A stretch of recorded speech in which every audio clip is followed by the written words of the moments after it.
I don't even know his last name, but now my baby has his face.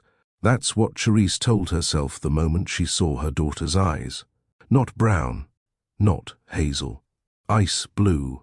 The same haunting blue eyes that stared into hers 10 months ago in a dark Boston hotel room. During a thunderstorm, a shared bed, and a night that should have never happened. She didn't ask for his number. He never asked for her story. They agreed on nothing permanent. No last names, no expectations. But something permanent happened anyway. Her name is Chantel. When her baby cried for the first time, she cried too, not just from joy, but fear. Because now she had to make a choice. Stay silent, or find the stranger who held her like she was made of something rare, and tell him, "You have a daughter, and she has your face. I don't even know his last name. But now my baby has his face." Have you ever done something once, just once, and it changed your whole life? Charisse thought it was one night. He thought they'd never cross paths again. But now she's staring into the eyes of a baby that looks just like a billionaire. What would you do if your child looked like a man who doesn't even know your name? Don't scroll. Hit that subscribe button. Stay with Mr. Charles' stories. Because you need to hear what happened when she finally found him.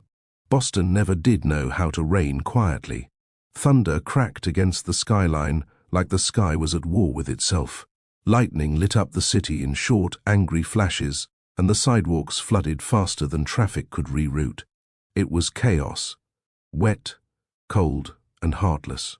Charisse stood at the sliding glass doors of the Harbor Row Hotel, clutching her duffel bag like it was life support.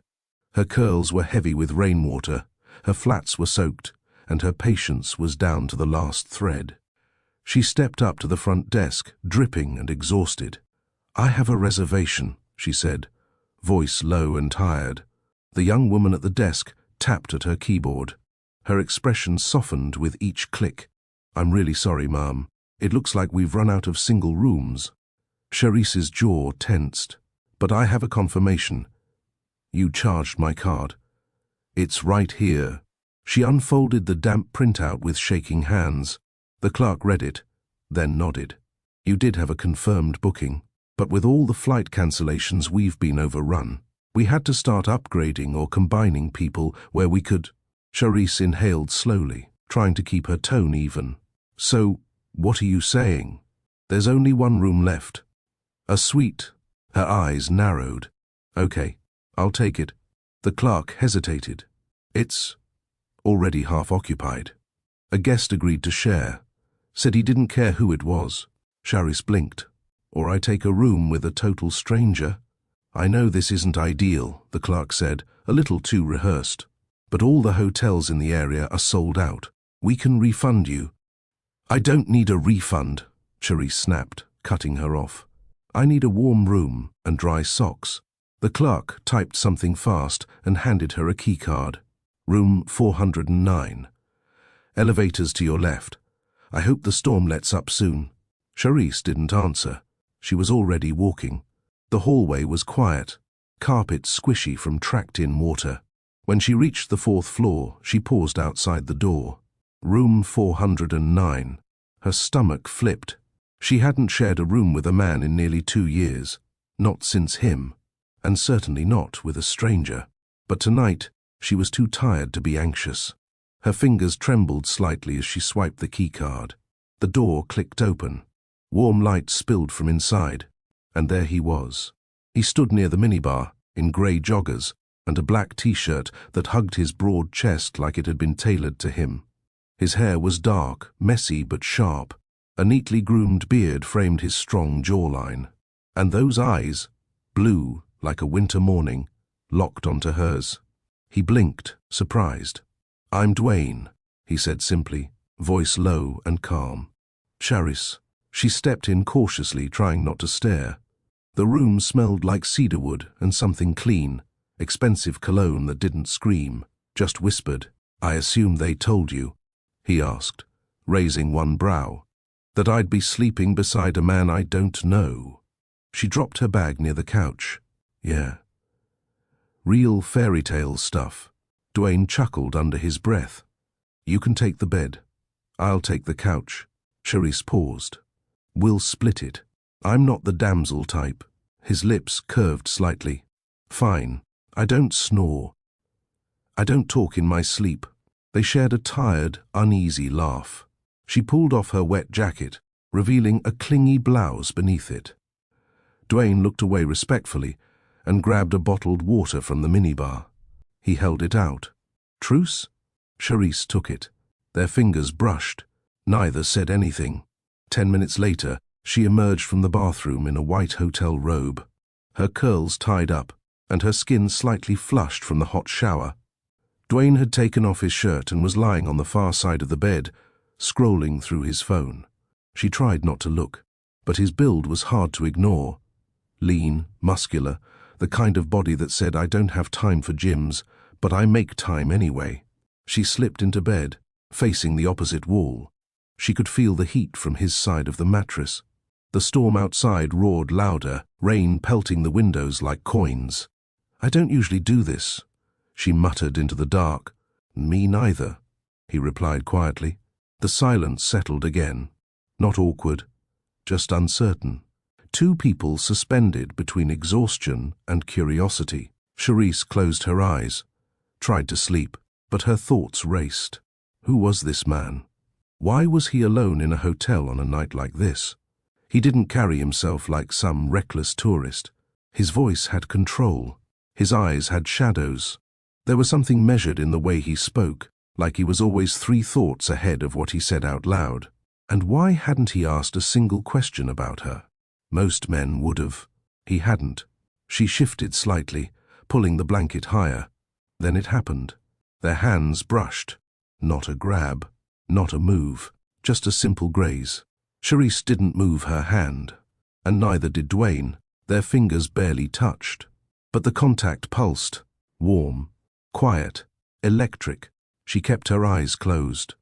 But her breathing changed, slower now, unsure. Dwayne didn't speak. For a long stretch, the only sound was rain hammering the windows and the occasional distant groan of thunder. It was odd how silence between two strangers could feel less suffocating than words, especially when both were carrying things they weren't ready to name. He shifted slightly. Their fingers overlapped. Still, no words. Do storms always do this to you?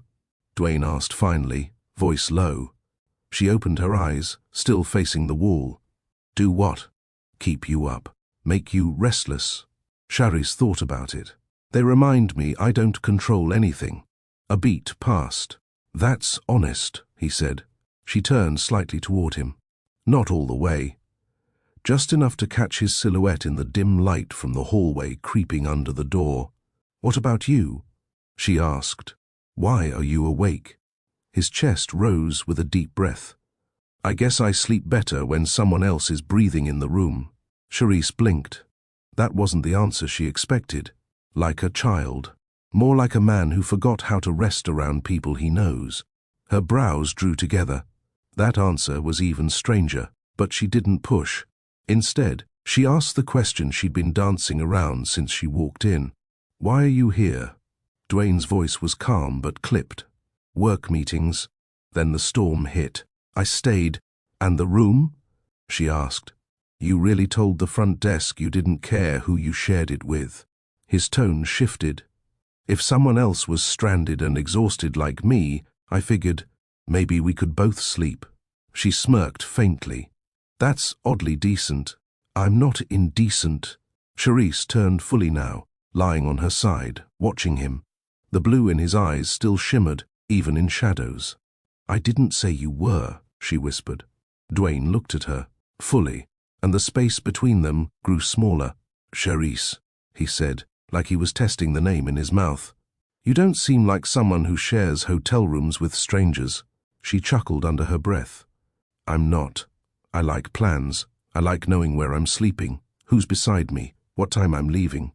Today, all of that got washed down the storm drain. Dwayne didn't smile, but something in his face softened. Sometimes the things we don't plan for show us who we are. She met his eyes. And do you think I am? He looked at her for a long moment before answering. Someone who's tired of being strong all the time. Her throat tightened. That wasn't flirting. That was insight. She swallowed hard and looked away. "What about you? What about me? Who are you?" she asked. Honestly, he hesitated, then shrugged lightly. Just a man who's used to being wanted for the wrong reasons. Charisse didn't expect that either, but somehow it made sense. The stillness returned, not awkward, just heavy with things neither of them could afford to say. She rolled onto her back and stared at the ceiling. "I'm not looking for anything," she said. "Neither am I. I don't want this to mean something." "It doesn't." Dwayne's voice was even. "It doesn't have to mean anything." Then came the words they both had been avoiding. "But it feels like something," she whispered. He turned toward her now. "I feel it too." There was a pause, not long, but long enough for her chest to tighten. Then he reached out, slow and cautious, like he didn't want to break the fragile trust forming between them. His hand brushed her cheek, and she didn't stop him. The kiss started soft, curious. His lips tasted like quiet confidence and something wounded underneath. She responded without thinking, her fingers curling into the sheets as his mouth found hers again, slower, deeper. Dwayne moved with care. Every touch asked for permission. Every kiss was unspoken gratitude, not hunger, not ego, just two people allowing something to happen. Charisse gasped when his hand slid gently across her waist. He paused, searched her face. She nodded once, that was all. The robe slipped off her shoulder. His fingertips moved down her arm, her stomach, her thigh. He whispered her name like he didn't want to forget it, and she whispered his like she already knew she would. The storm outside kept raging, but inside room 409 there was only warmth, only breath, only hands and lips that didn't feel like strangers anymore. Later, when it was done, Charisse lay on her side, facing the wall again. Dwayne was quiet beside her, arm draped loosely across her waist. "Thank you," she whispered into the dark. "For what?" "For not making me feel alone tonight." His voice was low, honest. "You didn't make me feel alone either." They fell asleep like that, close, unspoken things between them. No promises, no expectations, just stillness. And by morning, she was gone. Folded towel on the bathroom counter. Fresh robe hung back on the hook. Room key left on the dresser. The only thing left behind was the faint scent of her curls on the pillow, and her name in his memory. Dwayne woke up slowly, the morning light already stretching across the room in soft gold beams.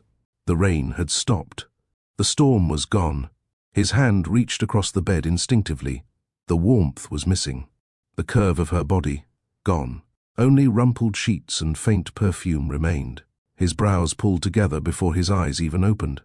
When they did, he turned to look at the space beside him. Empty. Quiet. He sat up slowly, the white sheets pooling at his waist. He scanned the room. The robe was neatly folded and hung on the hook. The bathroom light was off. The door cracked open. Her bag? Gone.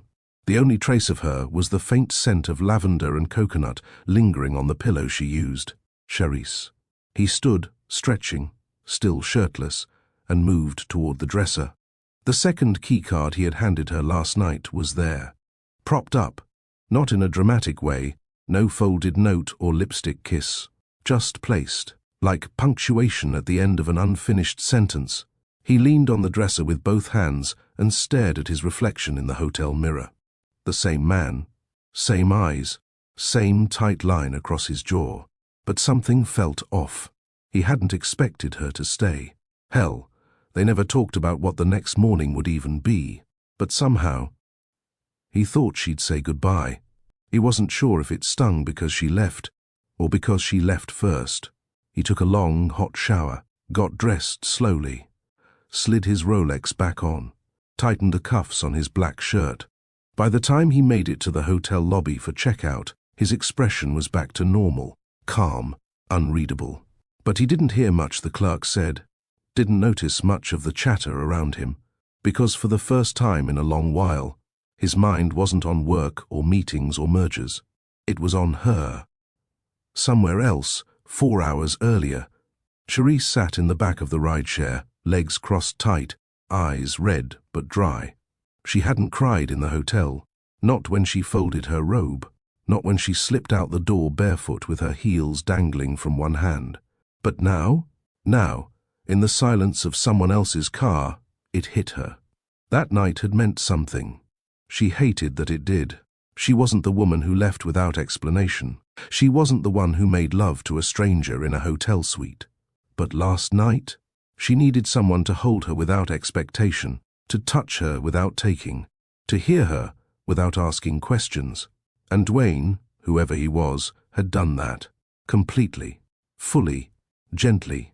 The way he kissed her made her forget that she'd spent the last year trying to trust men again. The way he held her afterward, like she wasn't a mistake, made her want to stay. But she didn't, because staying would have made it real, and real hurt more. She stared out the window as the Boston streets rolled by, the early sunrise barely warming the sidewalks. She wasn't even sure where she was going yet. She'd figure it out when she got to the airport. No itinerary, no answers, just space, and a memory she wouldn't let herself hold on to. Back in the hotel lobby, Dwayne stood near the window, his car waiting outside.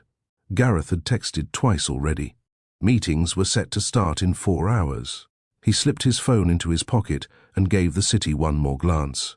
He never even asked her last name, just Charisse. And she never asked for his. It had been a night without identities, without resumes, without reputations, and somehow that was what made it feel the most human. As he climbed into the black SUV, Dwayne muttered under his breath, "Guess we were never supposed to know." But as he looked down at his hand, the one that had rested on her back all night, he realized something. He already knew enough.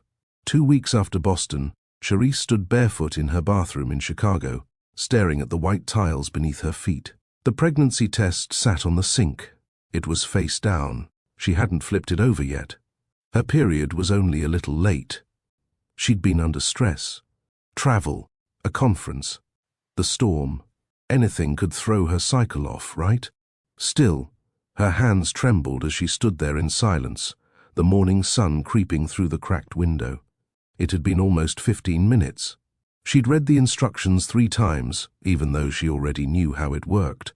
Her palms were sweaty. She counted backward from 10. Then she flipped the test over. 2 pink lines. Clear, unmistakable, bold. Charisse didn't scream. She didn't cry. She just stood still, like her body had turned to glass. A baby. Dwayne's baby. From a night she'd convinced herself she'd already packed away. Now it was back, in her bloodstream, in her body, in her future. She sank to the floor, knees to chest, arms hugging herself. For an hour, she didn't move. Later that afternoon, Raina banged on her apartment door. "Charisse, I know you're in there. Open up. You missed brunch, and I never get stood up for bottomless mimosas." Charisse pulled the door open halfway, eyes puffy and shirt wrinkled. Raina stopped short. "Damn, who died?" Charisse didn't answer. She just turned, walked to the counter, and slid the pregnancy test across it like it was a receipt she couldn't return. Raina walked slowly toward it, glanced down, then looked back at her. Silence. Then, "Is it who I think it is?" Charisse nodded once. "The Boston guy." Another nod. "Girl, you don't even know this man's last name." Charisse whispered, "Latimer."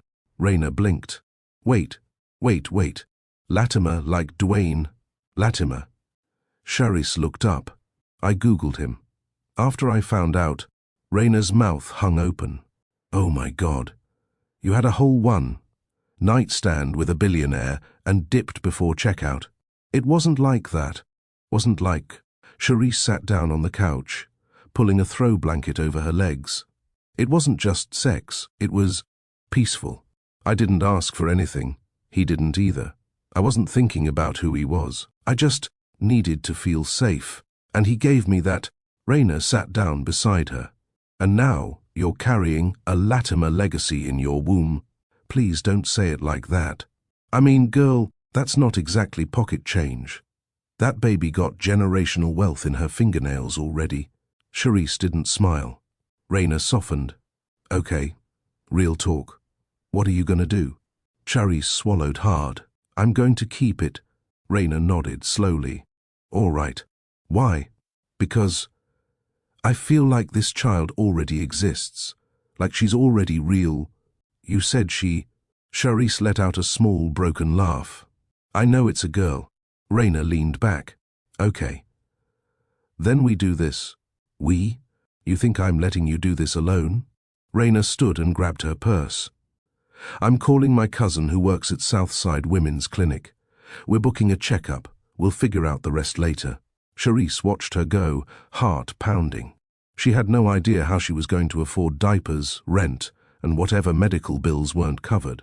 But somehow, in the middle of all the fear, one thing was clear. She wasn't going to pretend that night never happened anymore. Because it had happened, and it left her with something real. The room smelled like antiseptic and warm printer paper. Charisse lay back on the padded exam bed, fingers gripping the sides. The paper crinkled beneath her as the cold gel hit her lower belly. Nurse Myla smiled gently. You ready? Charisse nodded, lips pressed tight. She didn't know what to expect. She hadn't wanted to read anything online. She didn't even want to Google how many weeks she was. She wanted the truth from a heartbeat, not a search engine. The screen blinked, blurred, shifted. Then, suddenly the shape appeared. Small, curved, floating. Her baby. Her eyes filled instantly. Nurse Myla angled the screen. There she is. Charisse's voice cracked. You said she... The nurse smiled. Too early to tell for sure. But something about her makes me think she's already got a strong personality. Charisse let out a tearful laugh. Heartbeat strong. Growth's right on track. You're doing great. But Charisse couldn't hear anything else. All the fear, all the loneliness, all the what-ifs faded as that rhythmic thump-thump-thump filled the room. She wasn't alone. Not anymore. Later that evening, she sat at her dining table, staring at a blank notepad. Raina had texted 3 times that day, her tone louder with every message. You need to tell him. Charisse, you don't get to make that decision alone. He has a right to know, even if he's a billionaire. Charisse chewed on her pen cap. It wasn't that she disagreed. It was that she didn't know how to say it. How do you tell a man you haven't seen in months, a man you left without a word, that he left something behind inside you? She started writing. Dwayne, this probably isn't the message you ever expected. You might not even remember me clearly. She scratched that out. We shared a room during the Boston storm. I left early, but I didn't forget you, not even for a day, because I'm carrying something that belongs to both of us. Another pause. Her hand trembled. She pressed her fingers to her stomach. She tried again. I'm not asking for anything. I'm not chasing money or a last name. I just think you deserve to know that your daughter exists. She's healthy, strong, and when she kicks, I swear it feels like she already knows she came from a night that meant something. Charisse stared at the page, then folded it, not into an envelope, into quarters. She placed it in her jewelry box, beneath a pair of earrings she hadn't worn since that night. It wasn't time yet. She spent the next week waking up to soft kicks and staring at Google searches. Dwayne Latimer, interview. Where does Dwayne Latimer live? Latimer Ventures CEO, wife, kids, how to contact a CEO without PR, gatekeeping. All of it led nowhere. She watched one blurry interview clip of him on stage at a tech conference. Same voice, same eyes, different world. One she wasn't sure she belonged in. At the end of the week, she had a new OB/GYN appointment scheduled and a new commitment to herself. She would raise her daughter with or without his name. But she wasn't going to hide her forever. The Chicago sky was grey that morning, the kind of grey that settled in deep and stayed for days. Charisse stood at the window, one hand cradling the underside of her belly, the other gripping a lukewarm mug of peppermint tea. She was 9 months along now. Her ankles ached. Her back felt like it was made of bricks. and her emotions lived on the edge of her breath. The baby had been quiet that morning, not gone, just calm. Charisse rubbed slow circles across her stomach. "You know you're real, right?"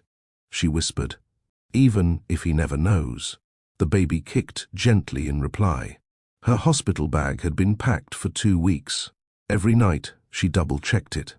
Every morning she repacked it. It gave her a sense of control she hadn't felt in months. That afternoon she walked 2 blocks for a cup of decaf, ignoring the stares. Chicago people were blunt and unfiltered. She heard a woman mutter, "Shouldn't she be on bed rest or something?" Charisse just smiled. Pregnancy had thickened her skin. She had to protect something more precious now. The pain came later that night, sharp, low, unrelenting. She was brushing her teeth when it hit. The toothbrush slipped from her hand and clattered in the sink. Then came the second wave, stronger, deeper. She grabbed her phone, hands shaking. "Pick up. Come on." Raina answered on the 3rd ring. "Are you okay?" I think it's time." "You breathing heavy?" "Yes." "Okay. Stay where you are. I'm getting my shoes." 20 minutes later, Raina was at her door. She helped Charisse into the car with a towel over the seat and a playlist softly playing in the background. "Girl, if your water breaks in my back seat, you're detailing it." Charisse let out a painful laugh. "Just drive." At the hospital, everything blurred. IVs, paperwork, nurses with calm voices and too many gloves. The room was cold and loud and filled with machines Charisse didn't understand. She didn't want to see the monitors, didn't want to hear numbers or terms. She just wanted to hold her baby. Raina held her hand the entire time. "You're okay. You're doing it. You're already doing it." Charisse screamed when the contraction hit hard. "I swear," she gasped. "If this baby has his smart mouth, I'm mailing her to her father's mansion." "You don't even know if she's got his face," Raina laughed, trying to distract her. Charisse bit back tears. "I know." At 3:06 p.m., the crying started. Loud, strong, unmistakably alive. Nurse Myla smiled. "She's got lungs." They placed her on Charisse's chest, warm, slippery, squirming. Charisse broke. Tears fell down both sides of her face as she stared at her daughter for the first time. Curls already forming, skin golden, tiny fingers curling against her chest. And then the baby opened her eyes. Raina leaned in, then pulled back slowly. Her voice dropped. "Charisse." Charisse didn't answer. She was too busy holding the moment still. Those blue eyes, not grey, not hazel, not newborn slate. Blue, undeniably his. Later, after everyone left the room, Charisse sat upright in bed, cradling her newborn with both arms. The rain had returned outside, tapping softly against the hospital window. She looked down at her daughter. "You're real," she whispered. "And you look like a man who doesn't even know you exist." The baby yawned. Charisse kissed her forehead. "You deserve the truth, and someday I'll tell it. But right now, I just want to keep you to myself for a little longer." She leaned back, eyes still locked on that tiny face. Chantel, a name she had whispered in sleep for weeks before she ever said it aloud.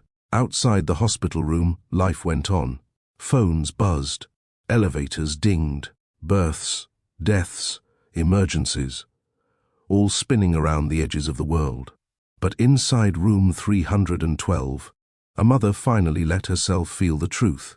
Not guilt, not fear, just love, pure and full, and absolutely impossible to hide forever.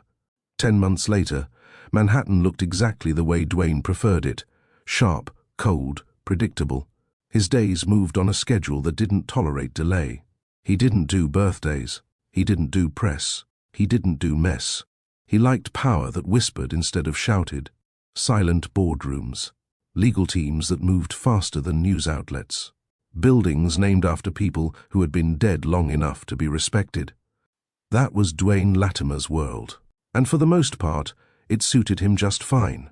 The gala was being hosted at the Latimer Foundation's new West Village campus, A $30 million renovation he approved and funded without blinking. That night, the space buzzed with expensive fabric, glassware, and practiced smiles. Dwayne didn't like galas, but he always showed face. Gareth, his assistant, was waiting at the private entrance with his tablet and a drink already prepared. "Everything's smooth," Gareth said. "Press is limited, guest list is curated, and you're scheduled to give your speech at 8:35. Dwayne took the drink. "How long do I have to be here before I can ghost?" 45 minutes minimum. If you leave before dessert, the press writes a story. If you leave after dessert, the donors feel ignored. Leave between entree and cake? They call you mysterious. Dwayne smirked. "Then keep the engine warm. I'm not sticking around for chocolate souffle." Gareth turned to check his messages. Then he paused. Froze, actually. "What?" Dwayne asked. Gareth blinked. "There's someone in the lobby asking to see you. She says it's urgent. She says it's about Boston." Dwayne's entire body went still. "Boston?" She wouldn't give a last name. His voice dropped. "What does she look like?" "Black woman. Maybe early 32nds. Natural curls, brown skin, holding a baby." Dwayne didn't breathe for a full second. "What color are the baby's eyes?" Gareth hesitated. "Blue." The next moment, Dwayne was walking. Fast. Through the hallway. Past security. Toward the lobby where donors weren't allowed, but staff had already been instructed to hold her in place. He could hear the sounds of cutlery clinking behind him. Laughter. Live music.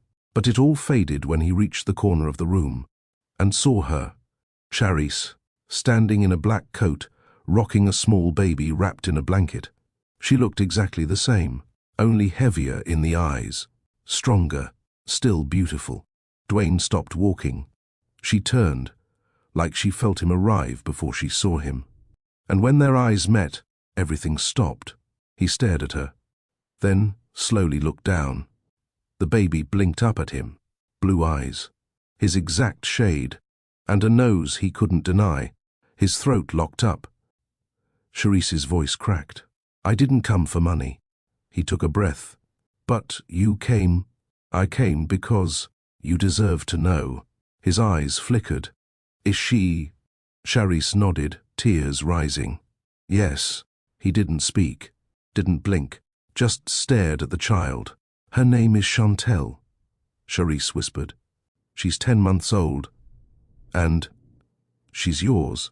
Dwayne stood in silence. The lobby buzzed faintly behind them, but he couldn't hear it anymore. His eyes stayed locked on the child in Charisse's arms, soft curls, chubby cheeks, and those unmistakable blue eyes.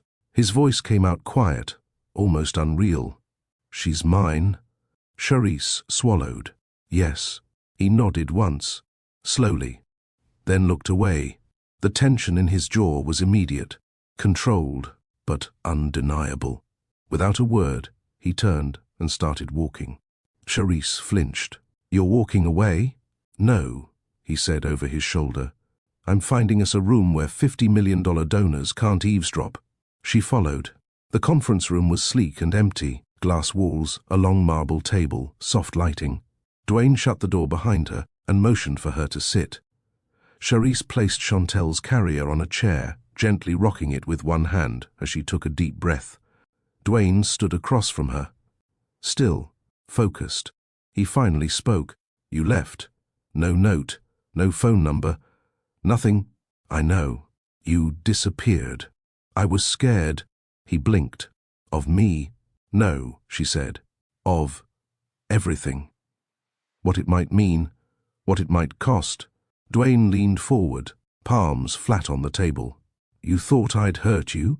"No," she said again, firmer. "I thought you'd try to take her, and you'd have the power to do it."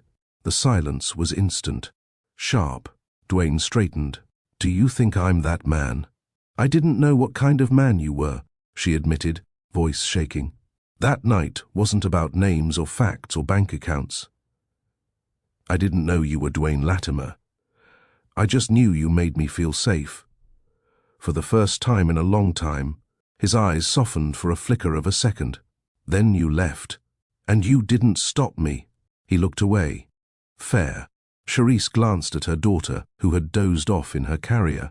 I didn't come to ruin your life, she said softly. Dwayne's voice was low. You couldn't. I don't want anything from you. He stepped closer. But what if I want something? She looked up. His face had shifted. No longer cold. Not angry, but not soft either. Do you think I can ignore this? Forget I saw her. I don't know what you'll do, she whispered. You live in a world with lawyers, PR teams, contracts. I'm a woman who left with a carry-on and a secret. I didn't even know how to find you until she looked up at me one day and I saw you. Dwayne's throat moved. I've never seen myself in anyone before, he admitted. Now it was her turn to go still. They stood in silence again. No one moved. The air between them thickened. You should have told me sooner, he said finally. Charisse nodded. You're right. I lost 10 months. I lost 10 years before I ever found myself again. Dwayne's eyes held hers, and for the first time since that night in Boston, neither of them ran. Dwayne stood still, his frame tense but composed. Charisse had gone quiet. She adjusted Chantel's blanket, then ran her thumb gently along the curve of her daughter's cheek. He watched her fingers, the way she handled the baby, steady, delicate, completely in tune. He wanted to say something thoughtful, but all that came out was, "Can I hold her?" Charisse froze. It was only 3 words, but they knocked the wind out of her. She didn't answer right away. Dwayne noticed her shoulders stiffen. Her fingers curled tighter around the carrier's handle. I won't hurt her, he said quietly. That's not why I hesitated. Then why? Charisse turned, eyes guarded. Because once you hold her, you won't be a stranger anymore. Dwayne didn't speak. He just looked at the child. Her little fingers twitched in sleep. Her blue eyes, his eyes, were closed now, framed by soft lashes. She was real, and she belonged to him, whether he'd planned it or not. I want to know her, he said. Charisse slowly unbuckled the safety strap and lifted Chantel out of the carrier. She stood there a moment, her daughter pressed against her chest, not moving. Dwayne held out his arms, firm, steady, palms open. Charisse's hands trembled as she passed Chantel over. Not because she doubted his ability to hold a baby, but because she knew what happened to her heart the last time she let this man hold her. Chantel stirred in his arms, adjusting her tiny head against his chest. Dwayne froze. For a man who'd given keynote speeches at the United Nations and negotiated billion-dollar acquisitions, without blinking, his body looked like it didn't know what to do with something so small. But then, slowly, he adjusted his hold, cradled her head, curved his arm under her, held her close, and exhaled, long, deep, unfiltered. Charisse sat in the nearest chair, watching them both. You ever held a baby before? She asked. Dwayne nodded without looking up. My cousin's son, years ago. Well, you're doing all right. He glanced at her. I wasn't sure she'd let me. Babies don't fake comfort. She knows who you are. That line hung in the air. He looked down at Chantel again, then ran a single fingertip across the back of her tiny hand. She grabbed it. His breath hitched. 10 months, he whispered. Charisse saw it, the grief hiding behind his stillness. She's healthy, she said. Strong. Curious. She doesn't like loud noises. She has a different cry when she's hungry versus when she just wants to be held. And when she hears music, her left foot always taps first. Dwayne chuckled, barely. You know her. Of course I do. He looked up at her. I want to. There it was. The sentence that changed everything. Not I deserve to, not I demand to, just I want to.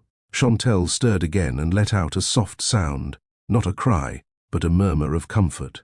Dwayne's hand rose and lightly patted her back the way he'd seen Charisse do it. Charisse folded her arms across her chest, unsure of what this meant. Did she want him involved? Did she want him around? Would he try to take over, control the narrative, offer money? No, not him, not yet. Dwayne didn't move like a man trying to own something. He moved like a man trying to feel worthy of something he'd missed. "She has your mouth," he murmured. "And your eyes." He looked at Charisse again, longer this time. "You named her Chantel?" She nodded. "It's beautiful. Thank you. Middle name?" "Aria." "Why Aria?" Charisse leaned back. "It was the name I used to write in the corners of my journals when I was a teenager. Felt like a version of me I never got to become. When I met her, I felt like she completed her." Dwayne looked down again. "Then her name's perfect." Silence. Then he added, "And yours?" Charisse blinked. "My name? I never asked. That night, I didn't even ask your full name." Her voice cracked slightly. "Charisse Elamon." He repeated it softly. "Charisse." She tried not to feel what she felt when he said it. But it was there, the pull, the memory, the unfinished connection. He glanced at his watch. "I have to speak in 20 minutes. Charisse stood, reaching for Chantel slowly. Dwayne hesitated before handing her back. It felt like giving away something he didn't even realize he'd been missing. Charisse adjusted the blanket. "We should go." He nodded. "Can I see you again?" She met his eyes. "To see her?" Dwayne stared at her. "To see both of you." Dwayne adjusted his cuffs as he stepped onto the stage. Applause broke out immediately. Donors, executives, reporters, investors, everyone in their place, everyone watching. He straightened his spine, forced his face neutral, and smiled once for the cameras. The screen behind him lit up with the Latimer Ventures logo. He could deliver this speech in his sleep. Had done it before. Could do it again. But tonight, the words felt foreign. Mechanical. His hands still remembered the weight of a 10-month-old girl with blue eyes and a tight grip on his finger.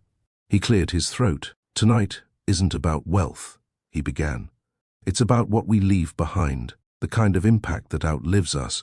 His voice didn't waver, but his mind was nowhere near the podium. Across town, Charisse sat in the back of a lift, Chantel tucked securely against her chest in a wrap carrier. The city lights blurred past the window. Her fingers played with the edge of the blanket as her daughter slept soundly against her. She had done what she came to do, she told him. He held her. And he didn't run. But the hardest part wasn't in what he did or didn't say. It was in the look on his face. That look she hadn't expected. Soft, unsteady, real. The man she remembered from Boston hadn't vanished into power suits and cold boardrooms. He was still in there, and that scared her more than if he'd turned out to be a cold-hearted billionaire cliché, because it meant something might actually start, and beginnings were more dangerous than endings. By the time she reached her apartment, Raina was already on FaceTime. "I'm gonna say this once," Raina said, her tone sharper than usual. "Don't fall in love with the idea of what he could be. Watch what he chooses." Charisse slid off her shoes. "I'm not falling in love. You already did. You just did it silently." Charisse dropped onto the couch. He asked to see her again. Raina raised an eyebrow. "And you said?" "I didn't say no, girl." "I didn't say yes either." Raina exhaled.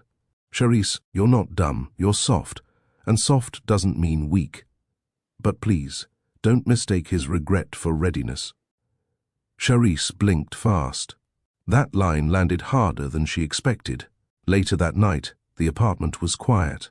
Chantel slept in her bassinet, her tiny hand resting on a stuffed elephant. Charisse sat at the edge of the bed, her phone in her hand, thumb hovering over the screen. No texts, no missed calls. She told herself she wasn't waiting, but she was. And, at exactly 11:42 p.m., her screen lit up. Unknown number. "I didn't say thank you for bringing her to me. I haven't stopped thinking about her eyes. Or yours. Dwayne." Charisse stared at the message. No emoji. No photo. Just his words. Just enough to make her feel something dangerous again. She didn't reply. She placed the phone on the nightstand, turned out the light, and laid back. Chantel stirred. Charisse whispered into the dark, "Don't make promises you can't keep, Dwayne." Then she closed her eyes, knowing full well the story was only just beginning. The message came at 8:16 a.m. "I'll be in Chicago tomorrow. I know you didn't ask for follow-up, but I want one. Can we meet? Anywhere you're comfortable. I want to see both of you, but especially her." Dwayne. Charisse read it twice, then set her phone down and stared at the wall. He didn't try to guilt her. He didn't offer money. He didn't say, "I deserve anything." He said he wanted to see her daughter, and that made it harder to say no. She picked the spot, a small corner cafe on the south side. Not fancy, not performative, just quiet, clean, and neutral. Dwayne arrived exactly on time. Dark jacket, no tie, navy sweater. He carried nothing but his phone. No staff, no security, no assistants, just him. He spotted her at a corner table and approached slowly. Charisse had her arms around Chantel, who sat on her lap with a teething ring halfway in her mouth. Dwayne paused before he reached the table. He took in the scene, then smiled softly. "Thank you for coming." Charisse gave a small nod.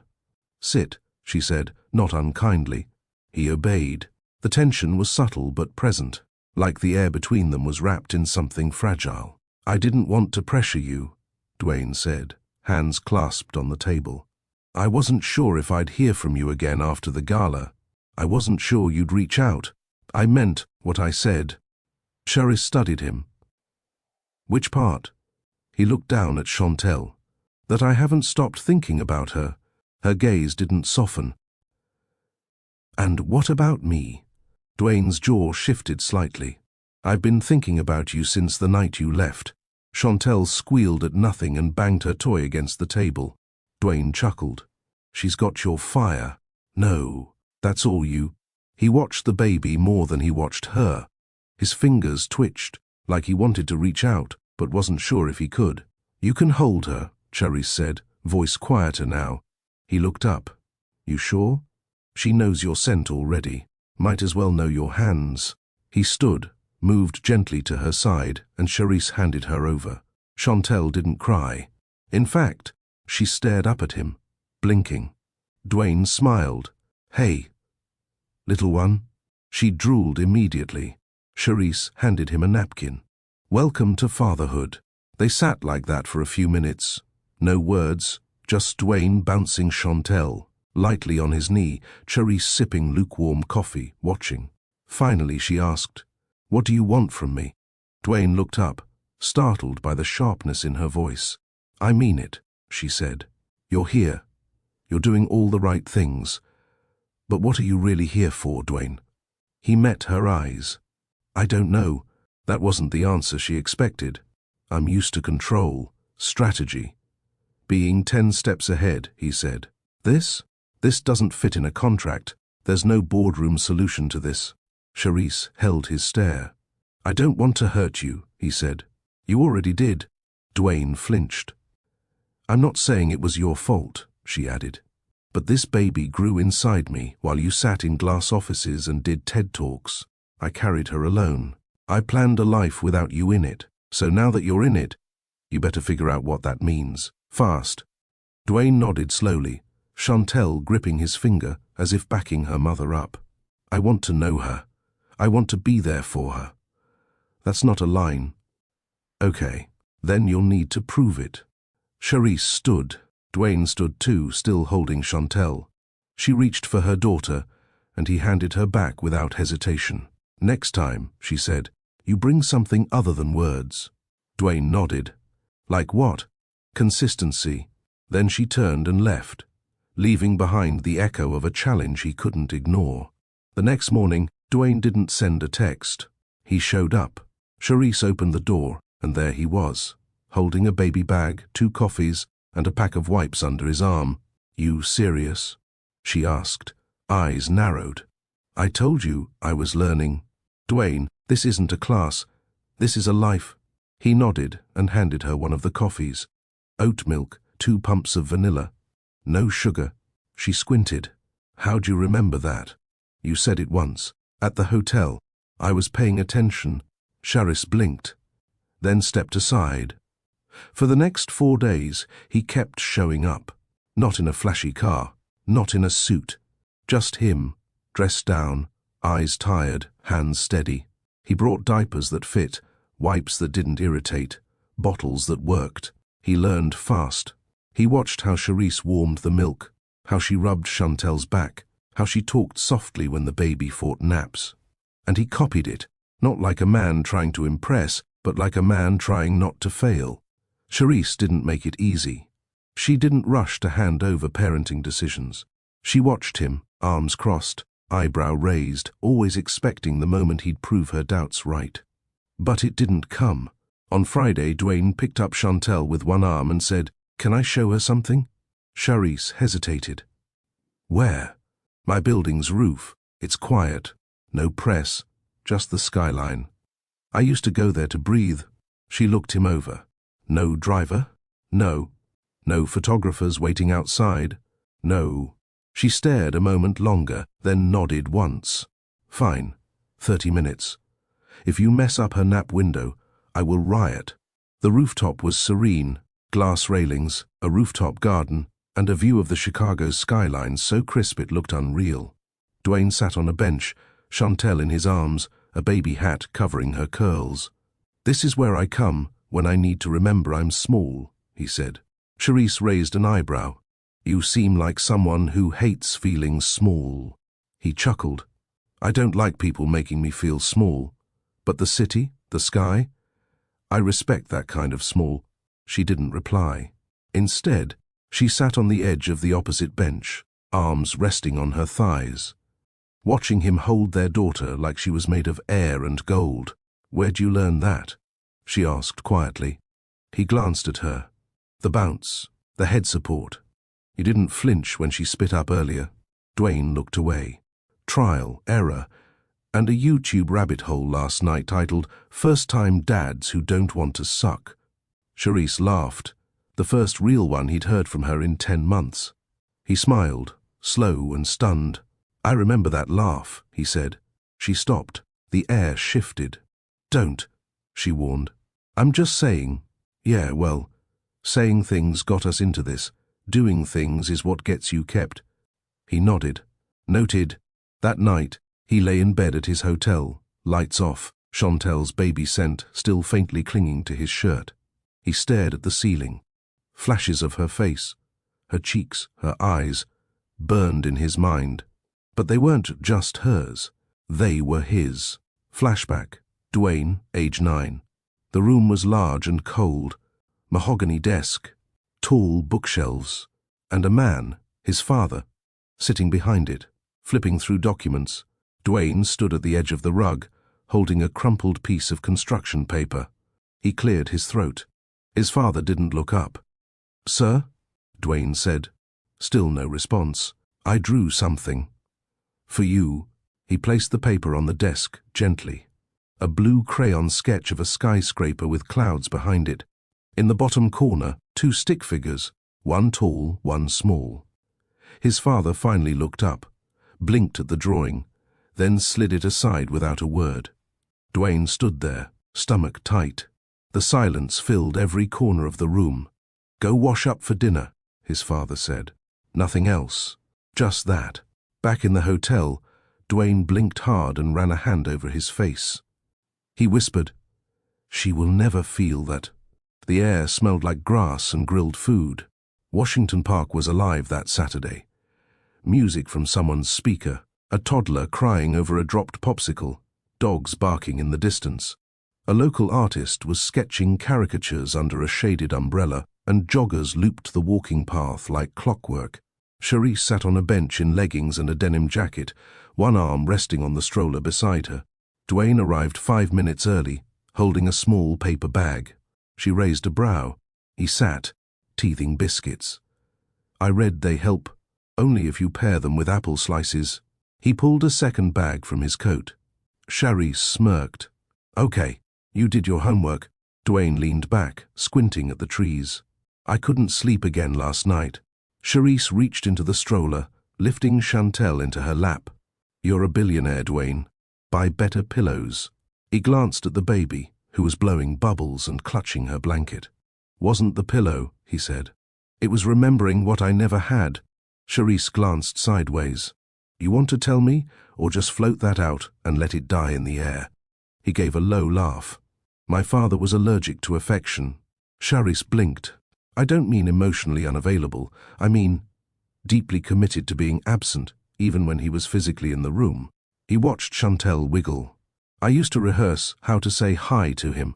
I'd stand in the mirror like a fool. Should I wave? Should I shake his hand? Should I salute him like a soldier? Charisse said nothing. I stopped trying when I was 10. The last time I called him Dad was at a funeral. Charisse's voice softened. His? Dwayne shook his head. His brother's. For a while, they sat there in silence, birds overhead, the wind shifting slightly. You ever wonder what kind of dad you'll be? She asked. I think about it now. What do you see? I don't know yet, Dwayne said. But I know what I won't be. Charisse nodded. That's a start. They took Chantel to the small play area. She wasn't old enough to do much but giggle at the swings and chew on her pacifier. But Dwayne still held her tightly as they walked the edges of the park. Charisse watched his body language. Gentle, alert, steady. That scared her more than if he'd fumbled it. Later, they sat on a patch of grass under the only tree that gave full shade. Dwayne lay back with Chantel resting on his chest, the baby's hand curled around his thumb. Charisse sat upright, picking at blades of grass. She's starting to love you, she said. I want to earn that. You can't buy it. I'm not trying to. She turned toward him. That's what scares me, she said. You're trying. Like this is something you can study and ace. Dwayne sat up, slow, careful not to wake Chantel. I'm doing what I know. Don't try to fix me, Dwayne. Don't try to fix her. We're not broken dolls you can repair with guilt and first-class flights. I never said, you don't have to say it. I see it. You show up with baby books and brand new carriers and thoughtful texts and it's all nice. But nice is easy for people like you. Dwayne's expression didn't change. What's not easy? Staying when the shine wears off. Chantel stirred. Charisse reached for her. Dwayne didn't let go right away. I'm not going anywhere, he said. Charisse looked him in the eye. Don't promise what you haven't proven. Dwayne finally handed the baby over. They packed up slowly. The park was quieter now. Shadows longer. Dwayne walked them to the car and opened the back door for the car seat. Charisse buckled Chantel in without a word. Before she got in, he touched her elbow. I'm not trying to fix you, he said again. I'm trying not to repeat my father. She looked up at him, unsure whether to soften or harden. She chose neither. Then don't repeat my past either, she said. Don't show up just to leave when it matters. Then she got in and closed the door. Dwayne stood there as the car pulled off. His fists clenched, then slowly released. Dwayne's schedule had never been touched. Not rescheduled. Not shuffled. Not delayed. His assistant, Gareth, knew the unspoken rule. Dwayne's calendar was sacred. It ran tighter than Swiss trains and cleaner than corporate PR. Until today, Dwayne stood in front of the floor-to-ceiling window of his Manhattan penthouse, phone in hand. Cancel the Zurich call, he said. Gareth's voice on speaker cracked slightly. Sir, that's a 7-figure contract waiting on your signature. You've been planning this call for 3 weeks. I said, cancel it. A pause. I'll inform them. Dwayne ended the call without further explanation. Charisse wasn't expecting him that afternoon. She opened the door in a loose black tee, sweatpants and socks. Her curls were up, no makeup, baby cereal on her forearm. Dwayne stood in the doorway with a stuffed rabbit and a fresh pack of organic diapers. She raised one eyebrow. You missed a meeting for this? He walked in without answering and set the items on the couch. Dwayne, she said more firmly. He turned. I'm here to see my daughter. You have a global company to run. She's not a conference. I can't call in later. Charisse stood in the middle of the living room, unsure how to respond. She didn't recognize this version of him. Or maybe this was the real one. And the one from Boston, the charming man with the stillness and hotel robe, was just the beginning. Chantel shrieked from the baby mat and kicked her feet in rhythm. Dwayne knelt, scooped her up, and spun her gently once before settling her against his shoulder. She giggled wildly. Cherise sat down on the arm of the couch, watching, arms crossed. Guard up, but loosening. She likes the giraffe blanket, she said. Dwayne turned toward the folded laundry on the coffee table. This one? She only sleeps through the night if it's next to her. Duly noted. Cherise let herself watch. Really watch. The way Dwayne bounced without needing prompting. The way he caught the bottle mid-fall with ease. The way he didn't flinch when Chantel drooled straight into his collar. He was clumsy at first, but never careless.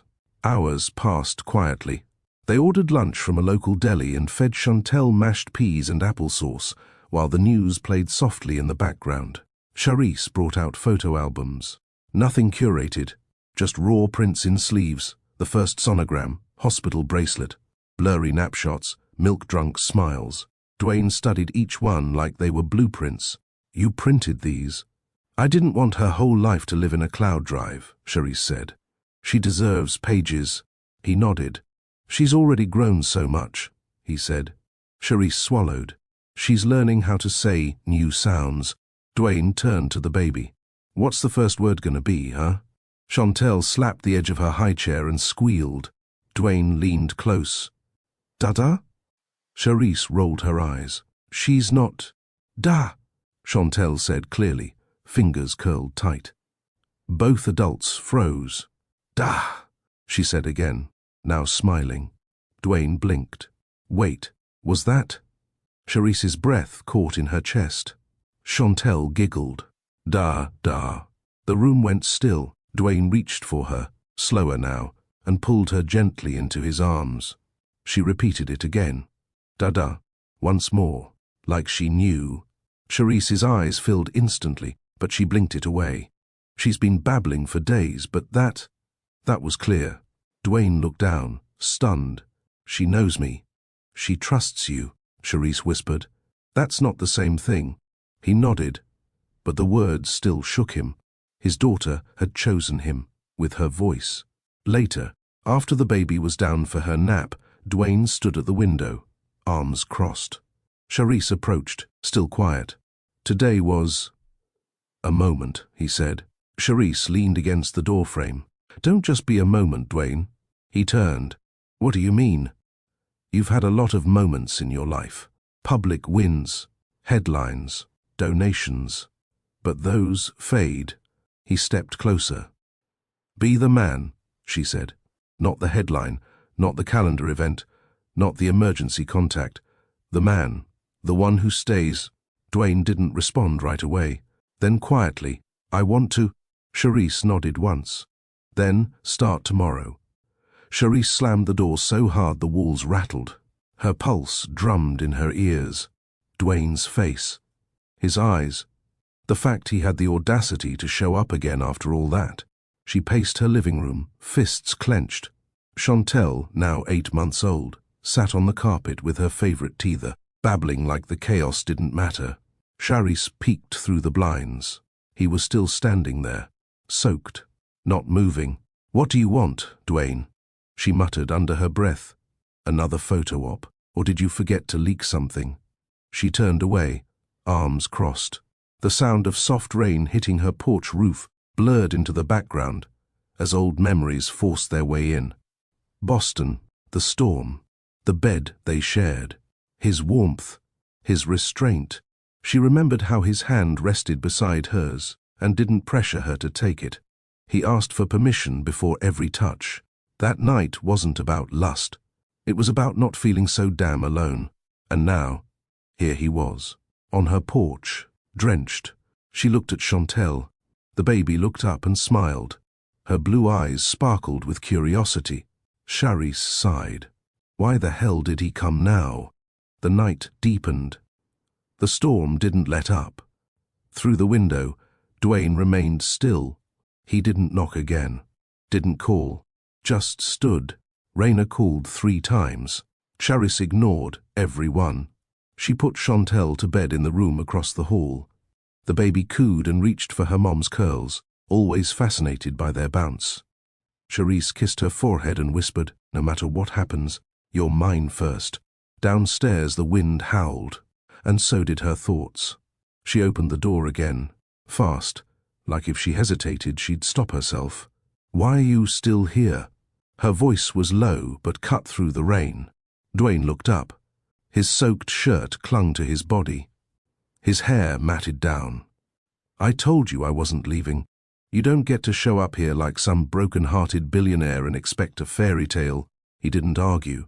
"I just needed to see you." She stepped out onto the porch, arms tight across her chest. "You already saw me, and you used it. You used her. I made a mistake." "No. Mistakes are small. You made a decision. Don't sugarcoat it." The rain ran down her cheek like tears, but they weren't. "I didn't know they were filming." "I didn't want her paraded around like a prop," Dwayne said. "But you didn't stop it," Charisse snapped. "You let them. Then you let the world judge me. Your PR firm told everyone I was grateful for support." "I never said that." Dwayne closed his eyes. "You're right." Silence. Long. Sharp. "You want to come in?" she asked finally.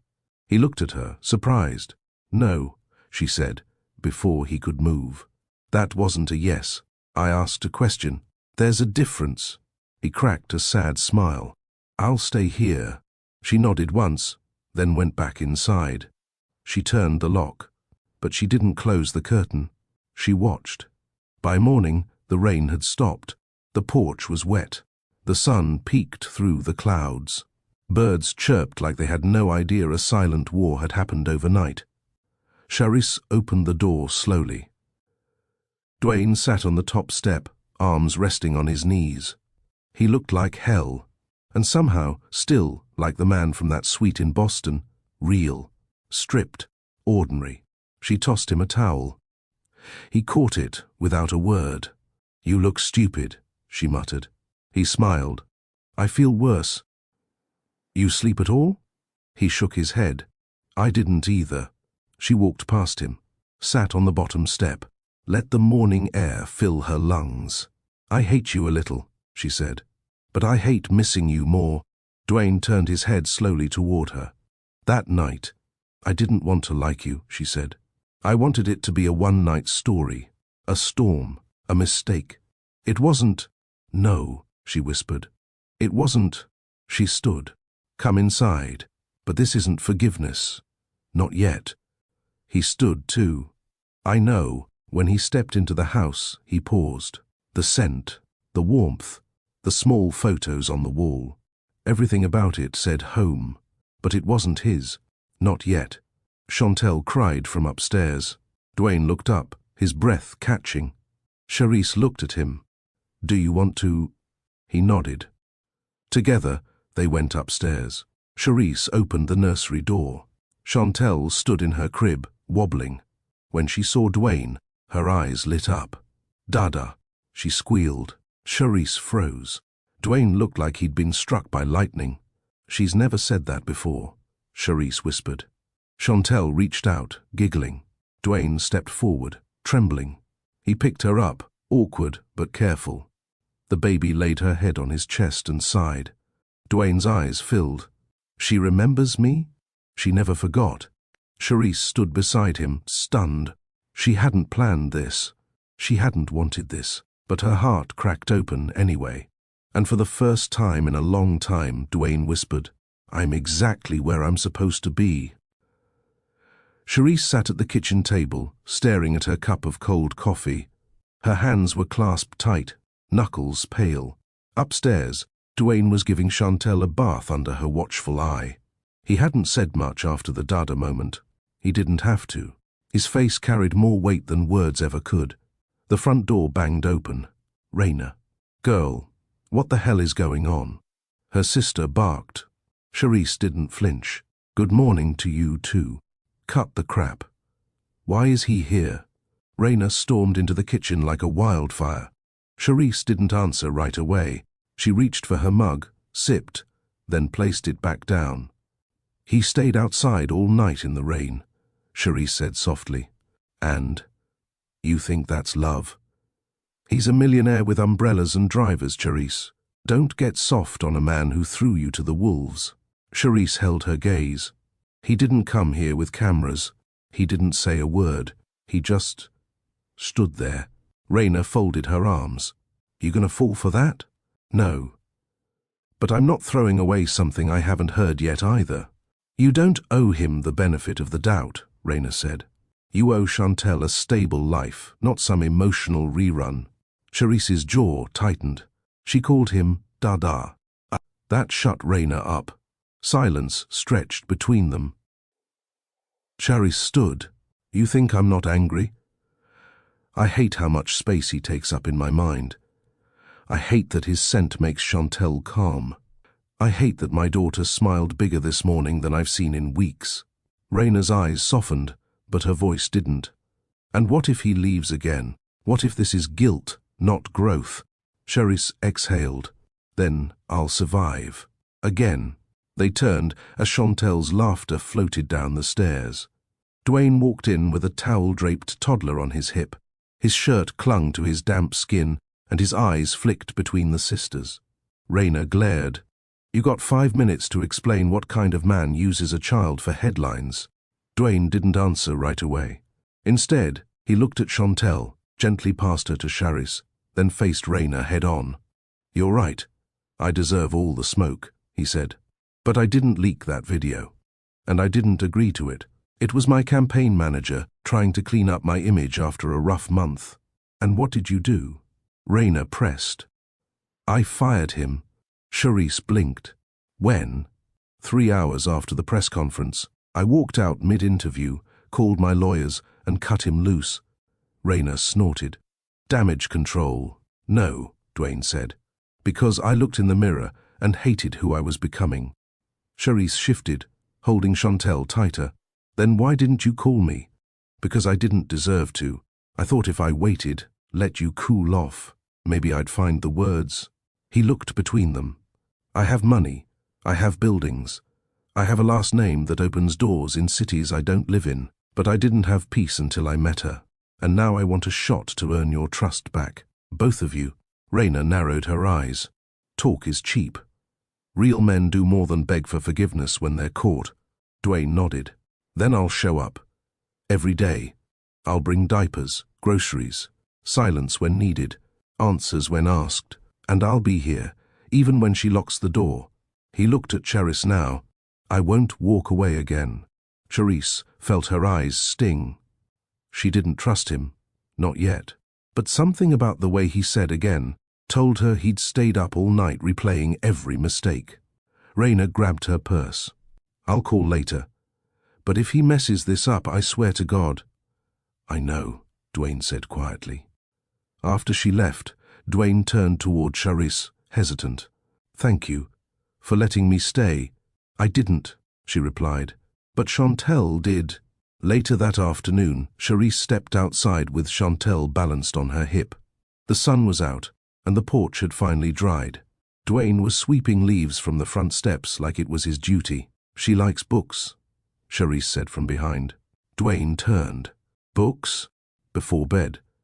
You want a real shot? Start with Goodnight Moon and her sippy cup. He smiled. I can do that. Charisse handed Chantel to him again. The baby curled into his chest like she'd done it 100 times. She's fast, Charisse said, eyes softening. If you blink, she'll crawl under the sofa. Dwayne kissed the top of her head. I won't blink then. They stood in silence again, but this time it wasn't heavy. It was layered, curious, cautious. Charisse glanced at him. What now? Dwayne shrugged. You let me earn my place. One moment at a time. She didn't answer. Instead, she opened the screen door.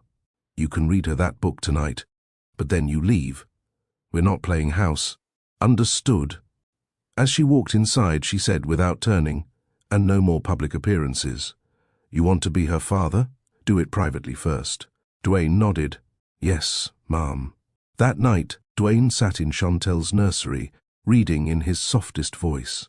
Charisse watched from the door. He pointed at the pictures, gave each animal a funny voice, and Chantel giggled like she'd found her whole joy in the sound. Charisse leaned against the doorframe, heart heavy. She didn't want to love him. She didn't want to need this. But she did. And when she looked at them, she saw something terrifying. Hope. Charisse hadn't planned dinner for 3.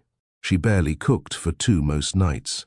But when Dwayne texted from the grocery store asking what Chantel liked for snacks, she didn't stop him. Now, he stood at her stove, sleeves rolled, apron on backward, trying to figure out how to season green beans without turning them to mush.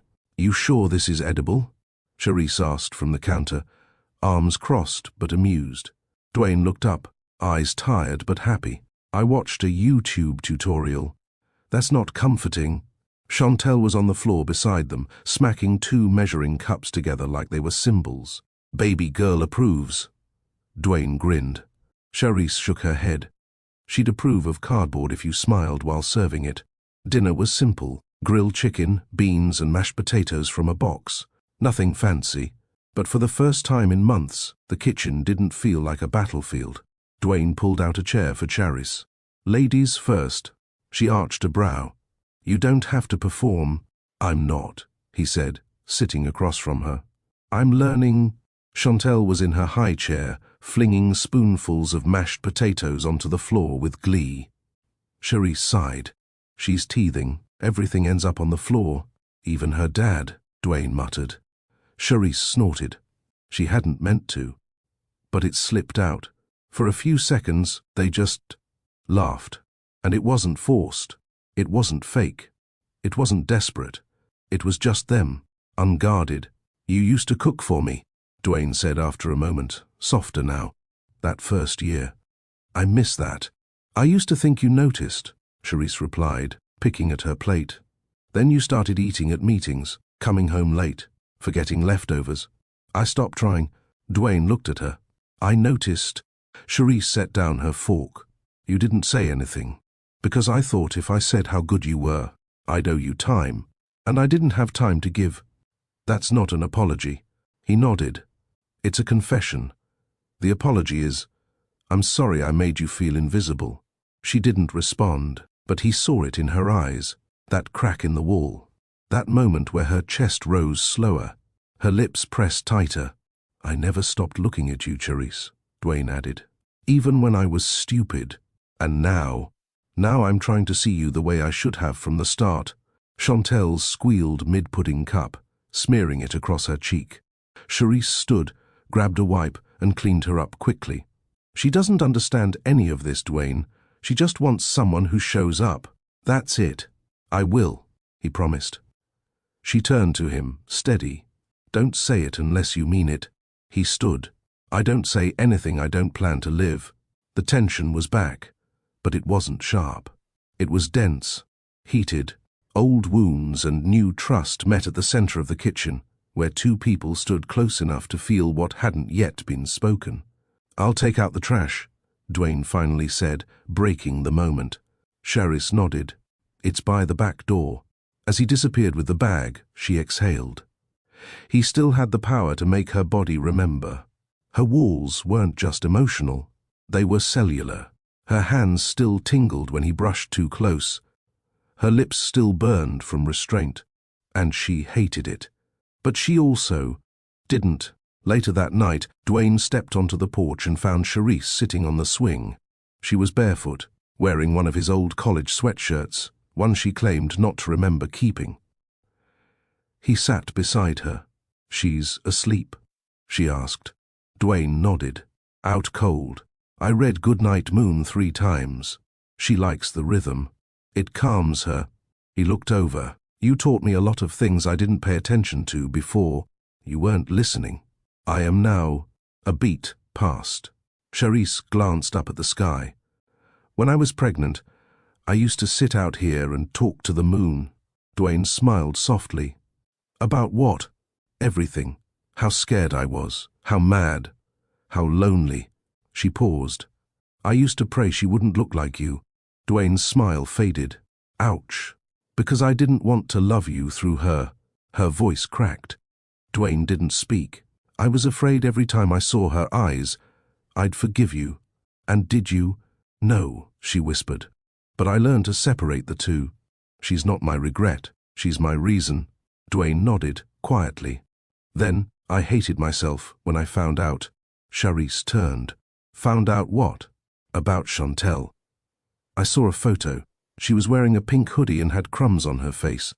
I felt something snap. You didn't come then. I didn't think I deserved to. She blinked, unsure how to respond. I'd been running from the truth so long, I didn't know how to walk toward it, Dwayne added. But when I saw that picture, I knew I was already too late. She didn't care, Charisse said. Dwayne looked up. She smiled when you came. She didn't hold a grudge. She didn't ask why you weren't there. She just opened her arms. He nodded slowly. She takes after you. They sat in silence again. The night breeze brushed past them. Then Dwayne reached into his pocket and pulled out something small. A charm. Silver, with her name engraved on it. I was going to give this to her when she turned 1, he said. I ordered it months before the scandal. Then I got scared, cancelled the trip. It came anyway. I kept it. Charisse held it gently. It's beautiful. I want her to wear it when she's ready. She is. He placed it in her palm. Then give it to her. When you believe I've earned the right to see her wear it. Charisse looked at him, stunned. That kind of patience wasn't performative. That was intentional. And it undid her. I'm going to bed, she said abruptly, rising to her feet. Of course. She paused at the door. You can sleep on the couch tonight. Dwayne stood. Thank you. But don't mistake this for a second chance. This is you watching your daughter grow up. I understand. Charisse walked inside, hand still clutching the charm like it weighed more than it looked. Dwayne stood on the porch for a long time after, staring at the moon she once prayed to, wondering what version of himself she had cried about, and vowing to become the man she wouldn't have to cry over again. Charisse didn't sleep right away. She told herself she was just checking on Chantel, but the truth was her chest felt too full. Not with pain, but with something she didn't trust yet. Dwayne had done nothing extraordinary. He hadn't begged. He hadn't grandstanded. He hadn't even flirted. But he stayed, and that made her nervous. She walked barefoot to the kitchen, needing water, but paused when she saw him on the couch, not snoring, not sprawled like it was his house, just lying there, hands on his chest, awake. You can't sleep? She asked. Dwayne sat up slowly, didn't want to drift off and miss something. Charisse raised an eyebrow. Like what?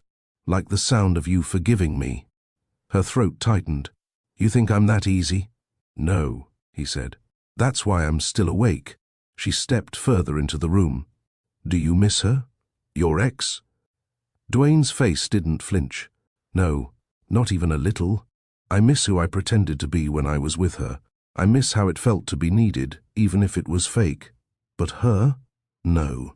And me? I miss the version of me that could have deserved you back then. Charisse stared, then sat down on the armrest of the chair across from him. I'm tired, Dwayne. I don't have the energy to be lied to. I know. She lowered her gaze. You broke me. I broke myself first, he said quietly. And I ruined us along the way. Her eyes lifted. Why now? I woke up one day and realized I hadn't seen a sunset in months. That's how much I was chasing money, deals, fixes. I forgot how to be human. And what? I'm your rehab. No, he whispered. You're the only real thing I ever had. I just didn't know how to hold it. Silence. Not cold, not tense, just heavy. I need you to know, she finally said, I didn't survive all this to become your charity case. Or your guilt project. I'm still standing because I built new legs. Dwayne nodded. And I'm not here to cut them out from under you. I want to stand beside you. If you ever let me. Her jaw tightened. She stood, walked to the sink, poured herself a glass of water. Chantel is all I've had for months, and even with her, there were nights I felt like no one saw me, like I didn't exist outside of sippy cups and exhaustion. Dwayne's voice cracked. I should have been there. I cried the first time she took her first step. Alone, no one to witness it. I filmed it for nobody. Dwayne dropped his head into his hands. I'm not telling you that to make you feel bad, she continued. I'm telling you that, because if you walk out again, I won't re-break myself trying to pull you back. He stood, walked over slowly. I'm not walking out. She stared up at him, half defiant, half daring. I'm scared of what you still do to me, she whispered. He reached out, carefully. Then let me do it right this time. Her body leaned, just slightly. Don't kiss me, she warned. I won't, he said. Unless you want me to. Their breaths mixed. Their pain mingled in the air. His hand grazed hers. She didn't pull away, but she didn't lean in either. I'm going to bed, she whispered. He nodded. Leave the hallway light on, she added. In case Chantel wakes up, I will. She walked past him, paused, then, thank you for cooking. Dwayne smiled. Thank you for letting me. She disappeared down the hallway. He exhaled into the quiet. Progress. It wasn't dramatic. It wasn't passionate. But it was real. And that's what he came for. She's not my regret. She's my reason. That line hit hard, didn't it? Have you ever loved someone but didn't know how to show up until it was too late? Or maybe someone walked away when you needed them most? Let's talk about it. Do people deserve second chances after breaking someone who trusted them? Comment below. Would you forgive someone like Dwayne? Have you ever felt unseen while raising a child alone? Do you believe love can return after deep wounds? Type your thoughts below and share this story with someone who needs hope, healing, or a reason to stay. Like, subscribe, turn on notifications. The sound of Chantel's cooing echoed through the quiet house as Charisse folded freshly washed baby clothes at the dining table. The Chicago wind swept against the windows, but her thoughts were louder than any gust. Every time she saw Dwayne with their daughter, soft, patient, present, she fought the voice in her head that warned her not to fall too fast again. Dwayne was still here. It had been 3 weeks since he asked to stay. 3 weeks of late-night feedings, grocery runs, forehead kisses, soft touches, and learning each other in ways that were real this time. Not stormy, not rushed. Real. She wanted to believe him. But Charisse had learned the hard way. People could love you and still leave you. She folded a tiny onesie with pink stars, then paused. Her phone buzzed. It was a message from Raina. Girl, open your front door. I'm outside. Charisse blinked and stood up quickly. She swung the door open. Raina stood there in a velvet trench coat, holding a bag of Thai takeout and an eyebrow raised like she smelled secrets. Don't look so scared. I brought food.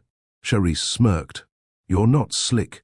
As they settled in the living room, Chantel gurgling in her swing nearby, Raina poked at her noodles. So, you just let a billionaire into your house, your baby's life, and your panties again without a full background check? Charisse choked on her spring roll. Excuse you. Raina held up her hand. Don't even lie. I saw the hickey on your collarbone last time. I didn't say anything then because I was trying to respect your healing era. But now, spill. Charisse sighed. It's not like that. Uh-huh. Let's pretend I believe that. You Googled him yet? Charisse hesitated. A few weeks ago. And? He's clean, no scandals, just intimidating wealth. Raina pulled out her phone. Well, I did my own digging. Because I don't play about you. She tapped, scrolled, then held up her screen. Charisse stared. It was a photo. Dwayne, on a red carpet, standing next to a woman. Tall, blonde, thin, stunning, his arm around her waist. The headline read, Dwayne Latimer and Sutton Blair, power couple or PR stunt. Charisse's body went cold. She grabbed the phone, zoomed in. The photo was dated 5 months ago. Raina's voice softened. You didn't know? Charisse's hands trembled slightly. No, he never mentioned her. You better ask. Now, before this becomes a pattern of secrets. As if summoned by the tension, Dwayne stepped into the room from the hallway. Holding Chantel, her tiny fingers wrapped around one of his. Charisse's face stayed neutral, but her heart hammered. Hey, Dwayne said. She just dozed off. You okay? Charisse stood, handed Raina her phone without a word, then walked toward him. "We need to talk." They stood in the kitchen. Dwayne shifted his weight, sensing the temperature shift. "What's going on?" Charisse kept her arms folded. "Who's Sutton Blair?" Dwayne's face froze. "She's my ex-fiancée." Charisse blinked. "Fiancée?" He rubbed the back of his neck. "It ended months before I met you. I didn't think it mattered anymore." "Then why are there photos of you together? 5 months ago." Dwayne looked down. "That was a charity event. We were both on the donor board. PR insisted we pose together. Nothing happened, I swear." Charisse held his gaze. "You should have told me. You didn't ask. That's not an excuse." He stepped closer. "You think I'm hiding something?" She didn't answer. Instead, she looked down at her hands. "I've spent most of my life being someone's secret, Dwayne. I can't raise my daughter in a shadow." Dwayne took her hands. "You and Chantel are not in any shadow. You're my light, Charisse. Both of you." Her eyes stung. "Then be honest, always. I can handle your past. I can't handle lies." He nodded. "You're right. I should have told you about Sutton. But I promise you, my past isn't what I want. This, us, that's what I choose now." Silence stretched between them. Then Chantel cried in the next room, and they both turned toward the sound. Charisse broke first. "I'll get her." But Dwayne stopped her gently. "Let me. She likes when I hum to her." He disappeared down the hall. Raina peeked into the kitchen. "You're good?" Charisse sighed. "We're figuring it out." Raina nodded. "Good, but don't stop asking the hard questions, sis. Love isn't scared of the truth." Later that night, Charisse sat alone in the backyard with a cup of tea. Dwayne stepped outside, wrapped in a hoodie. "Can I join you?" She nodded. He sat beside her, quiet for a moment. "I know I come with baggage," he said, "but I've never felt like this with anyone, not even Sutton. I don't want you to doubt that." She looked at him. "What did she want from you?" "Legacy, prestige. I was a status trophy for her family, and I played the role, until it felt like I was suffocating." Charisse sipped her tea. "And what do I feel like to you?" He turned to her. A heartbeat. The wind rustled. A distant siren hummed. Then she asked softly, "Do you see us long-term, or are we just a detour from your real life?" Dwayne turned his body toward her fully. "You're not a detour. You're the destination." Her guard cracked. He reached for her hand. This time, she didn't pull away. And in the quiet of the Chicago night, she let herself lean into what scared her the most: hope. The sun filtered through the blinds in gentle strips, cutting across Charisse's cheek as she lay motionless on the couch. She hadn't meant to fall asleep, especially not on the living room sofa with the TV still playing soft lullabies from the night before. But her body had reached its limit. Between feedings, bills, and emotions she didn't know how to name, her strength had collapsed under its own weight. A soft knock pulled her eyes open. At first, she thought it was a dream. Then it came again, deliberate, patient. She sat up slowly, heartbeat quickening. It was too early for Raina, and she hadn't ordered anything. She rubbed her eyes and shuffled barefoot to the door. She opened it halfway. Dwayne stood there, not in a designer coat or a polished three-piece suit, not with a driver behind him or an assistant rushing to catch up. Just Dwayne, in jeans, a sweatshirt, and a look on his face that undid her. "You looked for me?"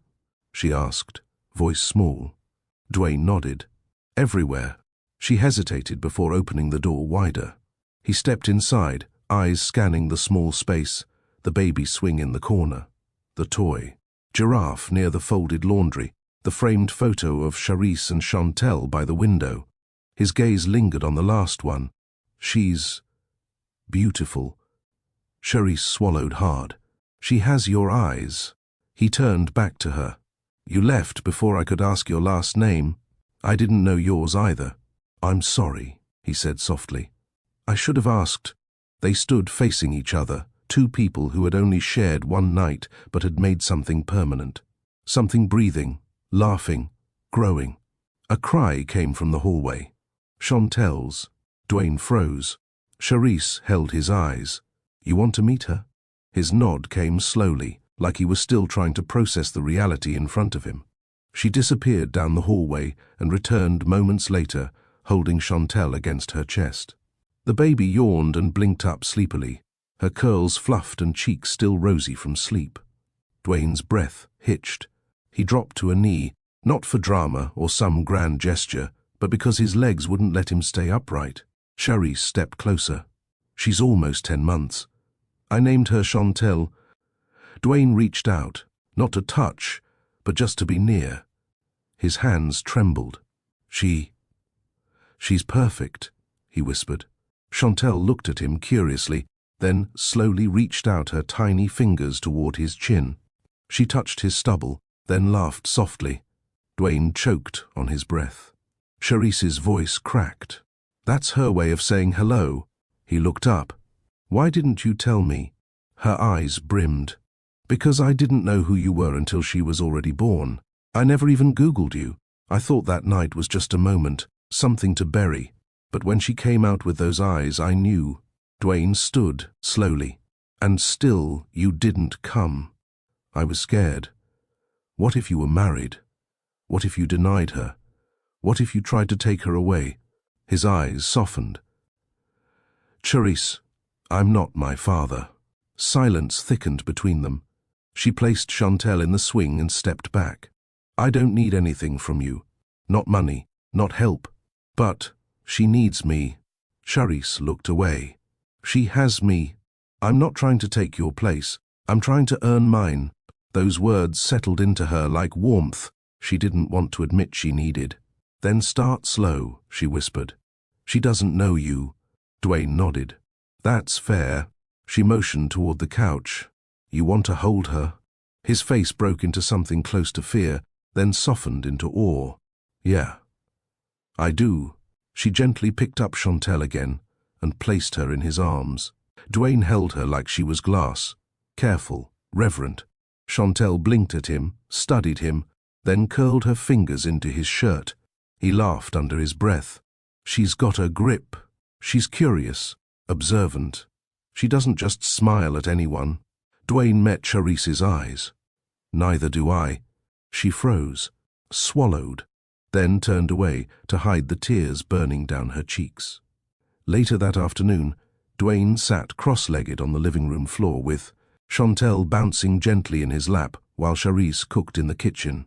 Every few minutes, he'd sing her something soft or mimic her babbles. Charisse peeked around the corner more than once, watching him slip so easily into the role she never thought he'd want. He looked up and caught her. Hey, she likes apples, right? Charisse nodded, heart tight. Mashed. Dwayne grinned. Got it. We're making a list of favorites. He smiled. Team Dwayne and Chantel. She laughed, despite herself. Later, when the baby was down for a nap, Charisse walked him to the porch. I don't know what this is, she said honestly. You showing up. Us doing this. I do, he said. It's me showing up for what matters. Even if it's messy. I'm not afraid of messy. Her jaw clenched. But I am. I've held it together for almost a year. I don't get to fall apart now. He stepped closer, close enough that she could feel the heat of his chest. Then don't fall apart. Let me help hold it up. You're a billionaire, Dwayne. You live in glass towers and boardrooms. I live here. On porches. I'll build a porch in every city if that's what it takes. She blinked, heart skipping. I'm not asking for forever, he said. Not yet. I'm asking for a chance. Her throat tightened. What about the press? Your image. You don't even know what people would say. He shook his head. Let them talk. They've talked before. This time, I'll give them something worth talking about. Charisse looked away. Dwayne reached out, his fingers brushing her cheek. Say I can come back tomorrow. She hesitated. You're already here. That night, after he left, she held Chantel close and whispered into her curls. You might just get to know your father after all. The next few days fell into a new rhythm. Dwayne came by every evening after work. Sometimes he brought food, sometimes toys. Once, He brought a tiny blue book of lullabies he remembered from his own childhood. Charisse watched from the kitchen as he read softly to Chantal on the rug. She didn't want to smile, but she did. One evening, he stayed past dinner. They sat on the porch, baby monitor between them, city lights blinking in the distance. "I should go," he said, "before it gets too late." "Right," but neither moved. Dwayne looked at her. "You haven't asked me why I'm not running. Why I'm not scared." Charisse tilted her head. "Okay. Why?" He leaned forward. "Because nothing I've built matters if I don't have someone to share it with. I spent my whole life earning money, but that night in Boston, you made me feel real." She stared at him. Her fingers curled around the porch swing's armrest. He continued, "I've had women throw themselves at me for years, but no one ever looked at me the way you did. No one ever left me either. I had to," she said. "I was protecting my heart." "And now?" Charisse didn't answer. He didn't push. Instead, he leaned back. "One day at a time?" She nodded. And for now, that was enough. Dwayne parked his car outside Charisse's building just after 7 p.m. The old street lamp flickered above, casting uneven light across the sidewalk. He didn't bring flowers, no gifts, no speeches rehearsed on the way over, just himself, raw, humbled, and unsure of what tonight would require from him. He knocked twice, waited, then knocked again. The door opened slower than usual.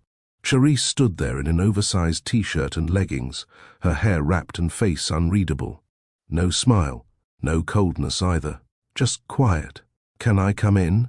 She nodded and stepped aside.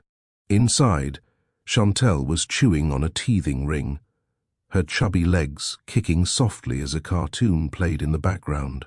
She squealed when she saw Dwayne, immediately lifting her hands toward him. "Hey, baby girl," he smiled, picking her up with practiced ease. Charisse folded her arms. "She's getting used to you. I want her to, but it can't just be this." He looked up. "What do you mean?" Charisse sat on the arm of the couch, eyes on her daughter. "She's not a convenience. You can't show up when it's easy or charming. She's not a photo op." Dwayne's jaw tightened. "I know that. Do you? You come around and hold her, read her books, make us dinner like you're trying to win an award. That's not fair. It's honest." He paused, then nodded slowly. "Okay. Then what do you need from me?" "I need you to show me you mean it." "By doing what?" "By being consistent. By showing up when she's crying, when she has a fever, when she throws up in your shirt, when I'm tired and angry and scared and need help without asking." Dwayne listened, letting every word hit. "Okay. I don't need a superhero. I need her father. Present, responsible, committed." Dwayne stepped closer. "Then let me be that. Let me earn that. No speeches, no promises, just presence." Charisse exhaled hard and reached for Chantal, who whined a little as Dwayne passed her back. "Then show me," Charisse whispered. "Because I don't have the strength to teach a man how to stay." Dwayne stood there, heart rattling in his chest. Then he took off his watch, pulled out his phone, and set both on the coffee table. "What are you doing?" He looked her in the eye, turning everything off. "I'm here tonight. No distractions. Let's start from here." Charisse blinked, slowly sat beside him. They didn't talk much after that, but when Chantal threw up 20 minutes later, Dwayne cleaned it up. No hesitation, no grimace, just a wipe, a soft kiss to her forehead, and a whispered, "You're okay, sweet girl." Charisse saw it, and maybe, just maybe, a part of her softened. The next morning, he was still there. Charisse found him half asleep on the rug beside Chantal's crib, hoodie bunched under his head, a picture book still in his hand. He hadn't even made it to the couch. She leaned against the doorway, arms folded, quietly impressed, carefully guarded. She walked to the kitchen and started the coffee. Minutes later, Dwayne joined her. "I know this isn't romantic," he said, rubbing his eyes. She handed him a mug. "It's real." "That's better." They sat at the small table by the window. Morning sun painted their faces gold. Dwayne broke the silence. "Can I ask something?" Charisse nodded. Why did you decide to keep her? Her eyes didn't flinch. Because I wasn't going to punish her for being made in pain. Dwayne's jaw tightened. You think that night was pain? She nodded. I was lonely, scared, and when you looked at me like I mattered, I let myself believe it. But the next morning, you disappeared, and I realized I was still alone. But she was growing in me, so I gave her everything I didn't have. He swallowed hard. You gave her life, and I'll give her joy, even if it kills me. Dwayne reached across the table and took her hand, slowly, like asking permission. You don't have to die to do this alone. I'm here. For how long? As long as she'll have me. Charisse blinked fast. Her hand didn't pull away. Not this time. Later that day, Dwayne invited them both to spend the afternoon at a quiet city garden. Nothing grand, just time. They walked the winding paths, Chantel gurgling in her stroller, reaching for birds and butterflies. Dwayne pushed while Charisse walked beside them, their fingers brushing now and then. Did you tell anyone? She asked. Only my assistant. Told her I needed time off for family matters. And what did she say? She said, it's about time. Charisse laughed, a short, startled sound. You mean you've never slowed down before? Not once. She looked at him. And now? He turned, caught her gaze. I want this to be my pace. They sat on a bench near the fountain. Chantel kicked her legs in the stroller, then threw her pacifier to the ground. Dwayne got up, picked it up, wiped it clean. Charisse tilted her head. You're good at this. He shrugged. Learning. No, I mean, you're not pretending. You really want to be here. He nodded. More than anything, she studied him in silence. So what now? He leaned back. Now, I show up. And if you let me, I build a future with you. Charisse's eyes narrowed. You want me just like that? No, he said gently. I want to deserve you. That's what I'm working on. Her heart fluttered. She didn't say yes, but she also didn't say no. That night, as they returned to her apartment, Dwayne carried Chantel, now sleeping against his chest. Charisse unlocked the door and held it open for him. He laid Chantel in her crib, adjusted the blanket, and kissed her forehead. Then he turned to Charisse. I should go. You could stay, she said, voice low. His breath caught. She walked to the kitchen. I didn't say in my bed. I know. But I didn't say on the couch either. He leaned against the doorframe. Where then? She turned. Right here. Where I can see you. Where she can see you. Every day. For real. Dwayne smiled. I'll bring my toothbrush tomorrow. Charisse laughed. You better bring diapers too. He nodded. Consider it done. And for the first time in nearly a year, she felt like maybe, just maybe, she didn't have to carry the whole world alone. Charisse stood in the quiet kitchen, stirring a bottle of warm milk while the soft whimpers of Chantel echoed from the nursery. Dwayne had already beaten her to it. His voice drifted down the hallway, low, soothing, patient. I know, sweetheart. I know. Mommy's warming it up. We're okay. That we wasn't missed. Not by Charisse. When she walked into the nursery, Dwayne was sitting in the rocker, Chantel in his arms, rhythmically swaying back and forth. She took the bottle from Charisse's hands, without fuss, latching immediately. Her small fingers rested on Dwayne's chest, like she'd done it 100 times. She only whimpers for me now, Dwayne whispered with a half-smile, brushing a kiss on the baby's forehead. Not bad for a guy who didn't know diapers had a front and back 10 months ago. Charisse leaned against the doorframe, arms folded. You're not bad at this. I had a good reason to learn. Their eyes locked. Dwayne wasn't making light of it. He meant every word. And that look, the one he gave her in that Boston hotel suite, was back. A quiet stillness settled between them, thicker than before. Not heavy, but full. Full of choices they hadn't said out loud. Dwayne placed Chantel in the crib and adjusted the sleep blanket gently. His lips brushed the baby's curls. Then he stood, walked over, and stopped just inches from Charisse. You never told me what you wanted. From me. From this. She blinked. Because I didn't know if I could trust it. Can you now? I'm trying. Dwayne cupped her face, gently, like he was scared to move too fast. Charisse, I'm not offering pity, or just child support. I'm offering me. Tears burned her eyes. And what if we don't work? What if we mess her up, trying to figure us out? Then we get therapy, or help, or whatever it takes, he said plainly. But don't let fear decide for you. Let love do that. Charisse exhaled. It wasn't just what he said, it was how calm and sure he was. He wasn't chasing her. He was inviting her into something she already belonged to. She didn't say anything, just reached for his hand. The next morning was slow and soft. No rushing, no pressure, just Dwayne making pancakes in her kitchen while Chantel played with measuring cups. Charisse sat on the counter, watching him move like he'd always lived there.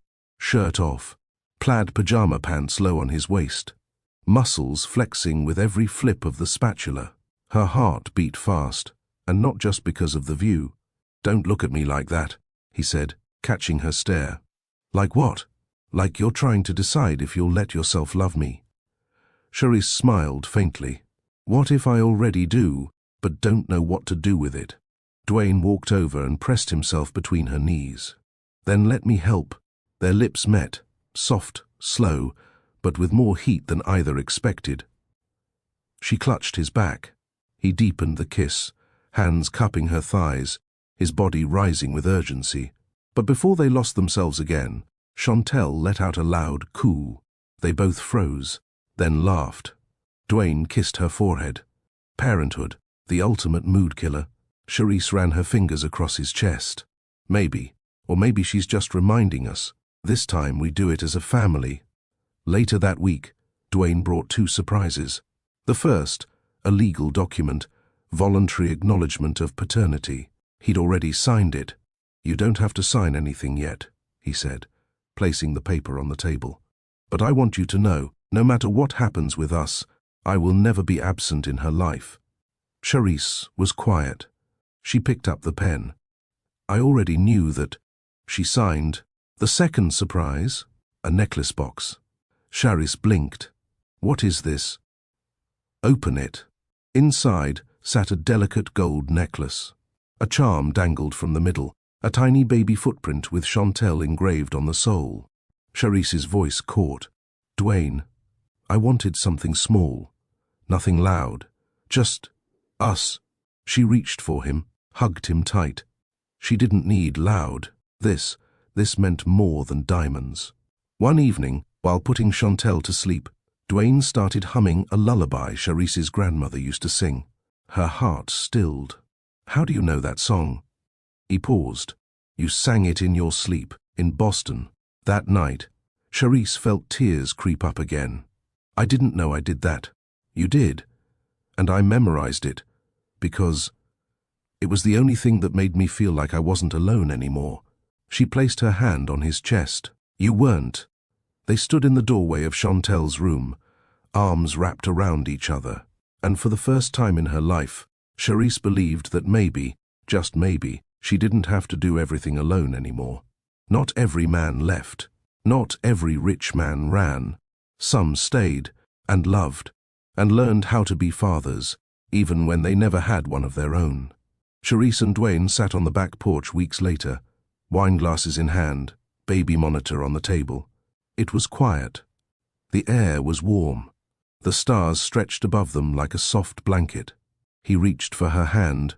I never told you everything about my past, but maybe it's time. You don't have to. No, I want to. You deserve to know why I never talk about my family. She turned toward him. My dad left before I turned 5. My mom worked 3 jobs. I didn't grow up rich. Latimer Ventures was built from scratch, but what I missed wasn't money. It was this. He gestured to the porch, the monitor, the warmth. A home. Charisse squeezed his hand. Then let's not mess it up. We won't, he said. Sure. She leaned her head on his shoulder. We already did the hard part. We survived. He kissed the top of her head. Now it's time to live. Charisse stood by the window, watching Chantel try to walk across the soft rug with her arms outstretched, and Dwayne crouched in front of her. Her baby's giggles echoed around the small living room. She should have been at peace, but her heart was tight.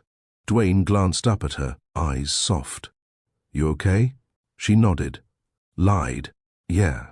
He looked back at Chantel, clapping when she reached him. She tumbled into his arms. He kissed her tiny curls like he'd been doing it forever. It made Charisse ache in the deepest part of her chest. Not from love, from fear. Because this felt like a dream, and dreams didn't last. Dwayne's phone buzzed. He glanced at it. "It's Gareth." "Take it," Charisse said, walking toward the kitchen. He stayed seated with Chantel, but answered anyway. "Yeah?" Charisse listened from the kitchen, pretending to clean, while Gareth's voice carried through the speaker. "She's demanding to see you in person. Threatening to go public if you don't." Charisse froze. Dwayne's voice dropped. "You're joking." "Wish I was." "She's got photos, Dwayne, of you in Chicago. Of Charisse. The baby." Charisse's breath caught. Her hand trembled on the counter. She didn't want to hear more, but she couldn't stop listening. "I thought she left the country," Dwayne said, clearly frustrated. "She came back, and she's mad you didn't tell her." Charisse stepped into the doorway. "Who's she?" Dwayne looked up, startled. He stood, holding Chantel. "Charisse, who is she?" He hesitated. "My ex. Bianca." Charisse blinked. "The ex who broke your heart." He nodded once. "And she's back? Threatening you? Us?" "She's not a threat," Dwayne said quickly. "She's just loud." Charisse crossed her arms. "Loud people destroy things when you ignore them." Dwayne stepped closer. "Charisse, I'm not going anywhere. Neither is Chantel. I'm handling it." Her voice cracked. "But you didn't tell me. I didn't want to worry you. I didn't think she'd ever come back." Silence sat between them like a heavy curtain. Chantel reached for her mother, and Dwayne gently handed her over. Charisse held her daughter, pressing a kiss to her head. "Dwayne," she whispered, "I've done hard alone. I can do it again." His jaw clenched. "You won't have to." "You say that now. But if this explodes in the media, I'll protect you both." "That's a promise." She stared at him. "Then be honest with me. Fully. No secrets." He nodded, stepping forward. "Bianca's angry because I cut ties. She doesn't want me happy. She doesn't want me healed." Charisse whispered, "And we're your healing." He didn't answer with words. He stepped close and wrapped his arms around both of them. That night, Dwayne stayed silent longer than usual. He tucked Chantel in, then sat on the porch while Charisse watched him through the window. She joined him minutes later, wrapping a blanket around her shoulders. "Do you want to tell me what else you haven't said?" He exhaled. "My father tried to cut me off when I left the family firm. He said I was soft, that Bianca made me weak. That's part of why I left everything and went to Boston that night." Charisse blinked. "You were running?" "Yeah. And you were the only real thing I found." The storm outside was far away now, but the wind made the porch creak. She looked at him. "I need you to face this with me, not around me." He nodded slowly. "Then I'll do it right. I'll fly to Manhattan tomorrow, set boundaries, shut it down." Charisse hesitated. "Alone?" "She won't face you. She'll use your presence against us." "Let me handle it first." She didn't like it, but she respected his logic. "When you come back," she said, "you better come back whole." He turned to her, voice quiet. "Only if you wait for me." Charisse leaned her head on his shoulder. "I'm not going anywhere. Not yet." Dwayne stepped into the Manhattan hotel lobby, dressed like the man his father once tried to mold. Black wool coat, leather gloves, confident silence. But none of it felt like armor anymore. It felt like borrowed skin. Bianca sat in the bar, legs crossed, wine untouched. Her platinum blonde hair was shorter, sharper. Her eyes locked on him the moment he entered. "You came?" Dwayne sat without a word. She smirked. "I was starting to think Chicago made you soft." Dwayne folded his hands. Say what you came to say. Bianca leaned forward, voice low. I know about the woman, the baby. Dwayne's jaw tightened. Watch how you speak. I'm not here to fight. I'm here to warn you. He raised a brow. About what? She pulled out her phone, tapping the screen. A photo slid across the table. Charisse pushing Chantel's stroller, Dwayne beside her. Paparazzi? Bianca shook her head. Private investigator. My lawyer's idea. Dwayne leaned in. You stalking me now. I'm protecting what's mine. Bianca. We ended 2 years ago. I owe you nothing. Bianca's voice chilled. You were supposed to marry me. Our names are still tied on 3 trust funds. You think the board doesn't notice when the golden boy goes AWOL and shows up with a baby and a woman from nowhere? Dwayne stood. She's not from nowhere. She's everything that's real. Bianca's voice rose. And I'm what? Fake? He didn't flinch. You're the past. She stood too, slowly. Then I'll make sure the past bites back. Either walk away from them, or I'll make her regret ever meeting you. Dwayne stepped in close. You touch her life, I'll burn every bridge we shared. I'll torch the companies. I'll expose the lawyers. Bianca's smile didn't reach her eyes. So dramatic, but I'll take that as a no. He turned and walked out.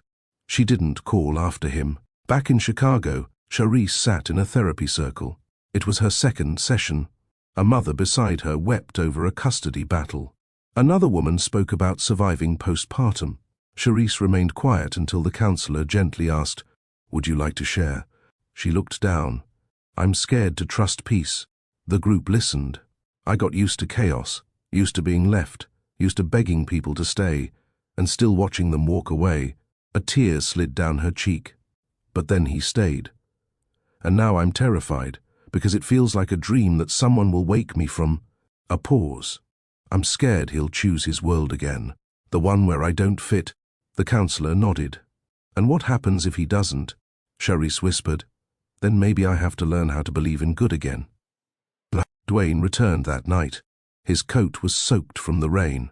His voice was low. She tried to threaten me, said she'd go public.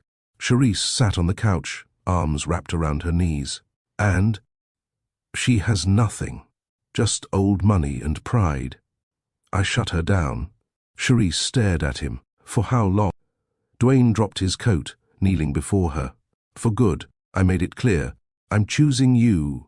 Tears filled her eyes. That easy? No, it was hard. But I didn't flinch. She exhaled shakily. He reached for her hand. You still waiting for me? She nodded once. Barely. Dwayne pulled her gently into his arms. Then I'll keep proving I'm worth it. Later that night, while Chantel slept, Charisse and Dwayne sat on the bedroom floor with the baby monitor between them. It blinked green. Charisse traced her fingers along Dwayne's scar. Would you have told me about her if I didn't overhear? He nodded. Eventually. I didn't want to ruin what we had. I'm not afraid of truth. I'm afraid of silence. He kissed her hand. Then I'll never be silent again. Charisse leaned against his chest. We're not perfect. No, but we're honest. And that's more powerful. A long pause stretched. Do you regret coming into my life? She whispered. Dwayne didn't even blink. You saved me. You and Chantel gave me purpose. Charisse closed her eyes. Then don't let anyone take us from you. I won't, he promised. Even if I have to fight everything I once called home. Dwayne kept his promise. Over the next few days, he made it a point to show up, not just in private, but in public. At the grocery store, pushing Chantel's cart. At the pediatrician's office, asking questions. At Charisse's side during a parent support workshop, listening closely. As women shared stories about single motherhood, abuse, and rebuilding, the whispers followed them. People stared. A few took photos. One of the volunteers pulled Charisse aside and muttered, You sure that's him? The guy from the Forbes cover last spring? Charisse didn't flinch. He's not a cover anymore. He's mine. When Dwayne heard about the comment, he only smiled. I'll print new covers then. You and Chantel on them. But the tension followed too.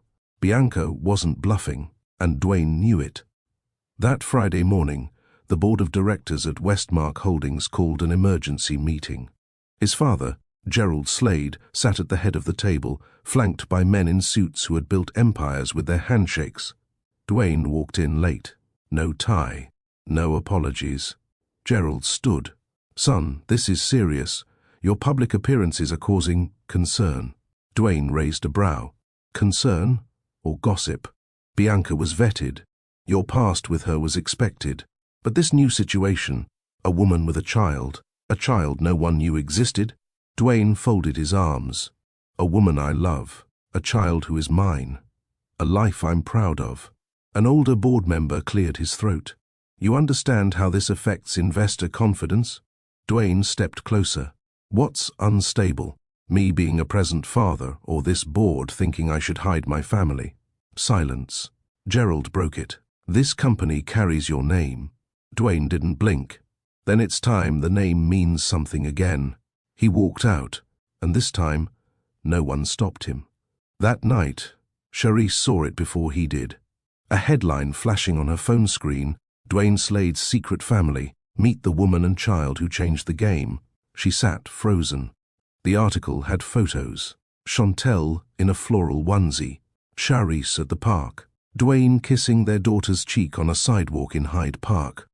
The tone wasn't cruel, but it was invasive. She scrolled further. Someone had sent in a quote anonymously. "He's gone rogue. She's a single mom with no pedigree." And that baby? There's no DNA proof she's his.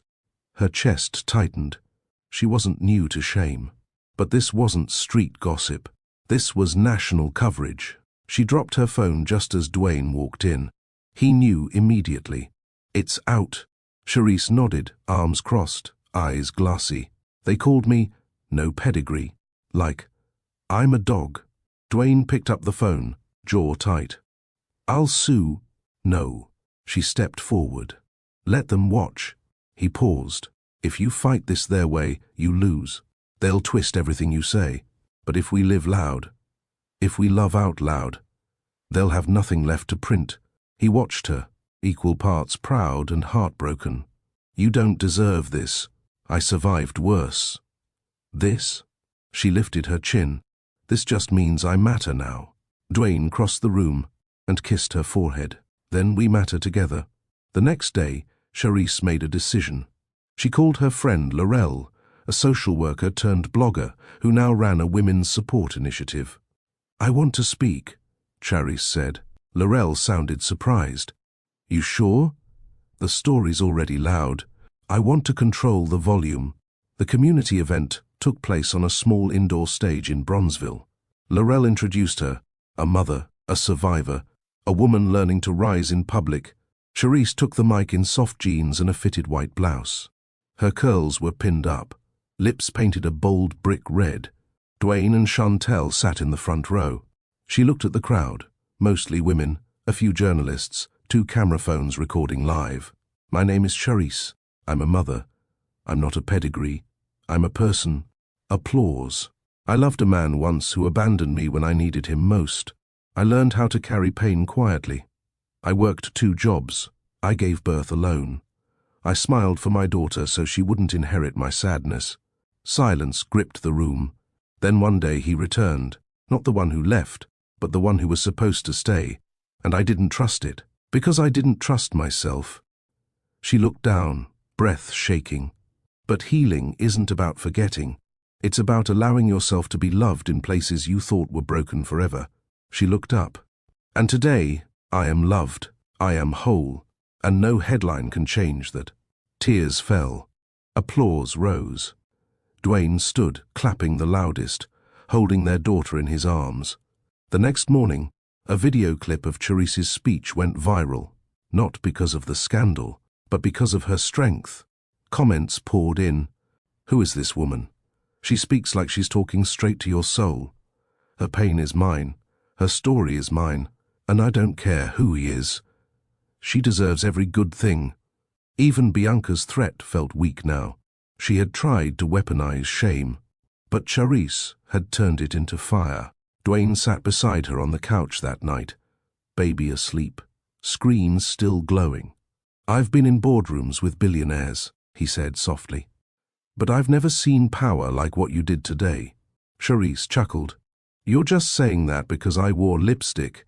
"No, I'm saying that because you changed the narrative. You showed up as yourself, and they listened." She turned to him. "Will they fire you?" He shrugged.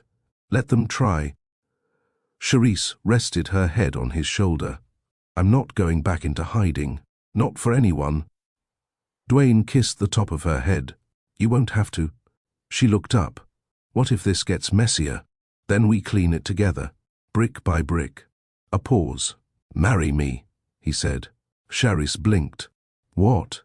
Dwayne turned fully to her. "Not for headlines. Not because of Chantel. Because you're the only home I've ever believed in." She stared at him, heart pounding. "I don't have a ring yet," he said, "but I have this life, and it's yours." Charisse wiped a tear. "Ask me again when we've survived the storm." Dwayne smiled. "I will. Every day until the sky clears." She nodded. "Then, start tomorrow." He pulled her close. "Tomorrow." And that night, as the city slept, the three of them, Dwayne, Charisse, and Little, Chantel, lay wrapped in the quiet kind of love no headline could define. The following week, Dwayne received a call he'd been expecting. Gerald Slade's office. "The board would like to meet. Urgently." He didn't flinch. "Tell them I'll be there Friday. I'm bringing someone." The woman on the other end paused. "Sir, you heard me. Friday morning. Chicago, 11:17 a.m. Charisse adjusted the soft beige scarf around her neck. Her curls were pinned back neatly. She held Dwayne's hand as they entered the Westmark Holdings lobby, a building that once symbolized everything she thought she'd never belong to. But not today. Today she wasn't shrinking. The receptionist stammered when she saw Charisse. He's already in the boardroom." Charisse gave a gentle nod. "We won't be long." The elevator ride was silent, but their hands stayed linked. When the doors opened, 12 men and 2 women sat in a semicircle. Gerald stood at the center, eyes narrowed. "You brought her here?" he said, eyes darting to Charisse. Dwayne didn't blink. "I brought my truth here." Charisse stepped forward without being asked. "Good afternoon."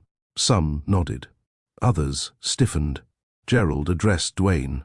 "You're forcing us into a corner. The media attention, the blog speech, the backlash. Our investors are nervous." Dwayne remained calm. "Good. Let them be." The woman beside Gerald leaned in. "You do realize we've lost over 14% in projected growth since this began. Bianca's legal team is threatening a freeze on the joint family trust until this narrative is contained." Charisse finally spoke. "So, I'm a narrative now?" The room fell still. Charisse stepped closer. "I've stayed silent while your tabloids chewed at my dignity, while people questioned my child's paternity, while this entire board pretended love had a pedigree." She held their eyes. "I'm not ashamed, and I won't let anyone reduce me to a side scandal in a man's biography." Gerald's jaw clenched. "This is business, not personal." Charisse's voice was steady.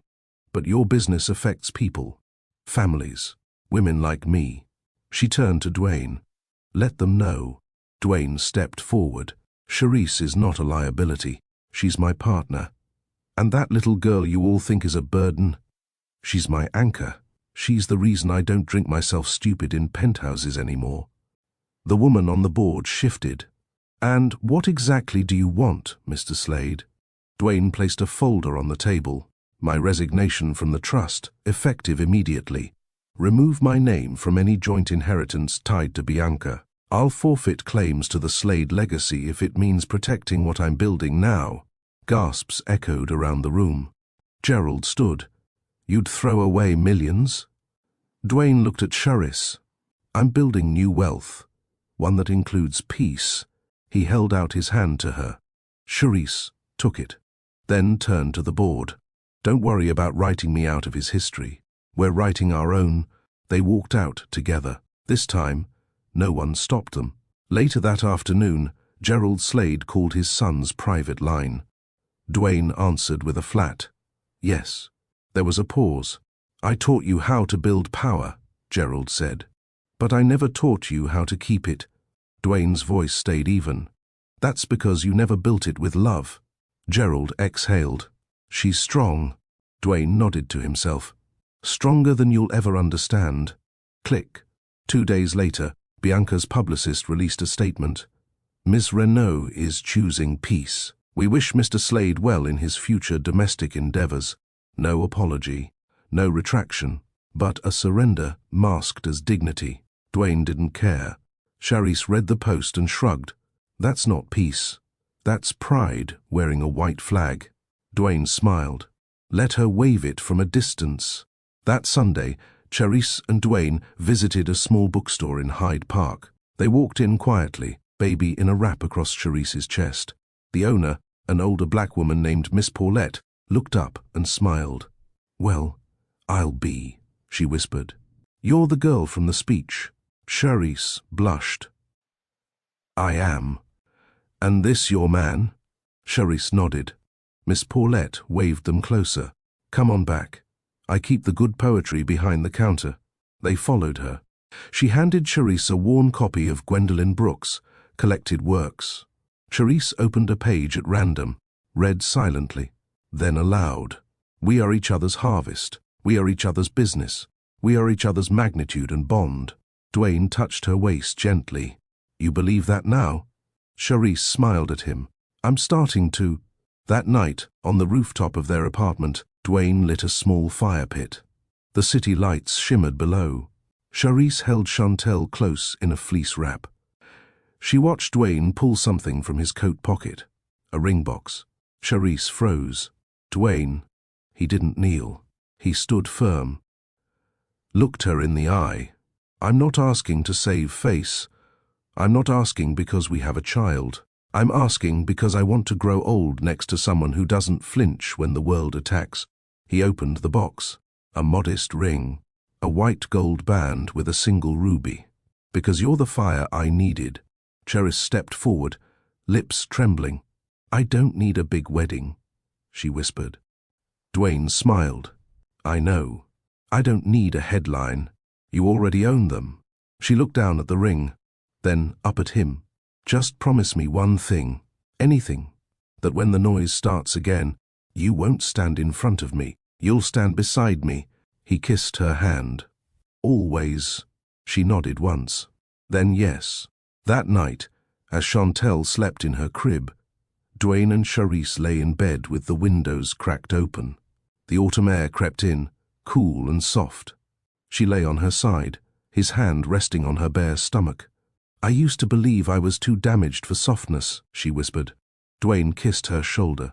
"You're made of steel and stars." She turned, tracing his jawline. "Make love to me like it's the first time," she whispered. He didn't rush. They moved slowly, tenderly, a rhythm that didn't need proving. His hands explored with intention, hers clung without fear. No words, just breath and closeness. After, she cried into his chest, not from pain, from release, from finally knowing she was seen, chosen, protected, without conditions. Dwayne held her tightly. And somewhere between midnight and morning, they both knew they didn't need permission to build a legacy. They only needed each other. The following Saturday, Charisse stood in front of her full-length mirror, brushing soft lavender gloss over her lips.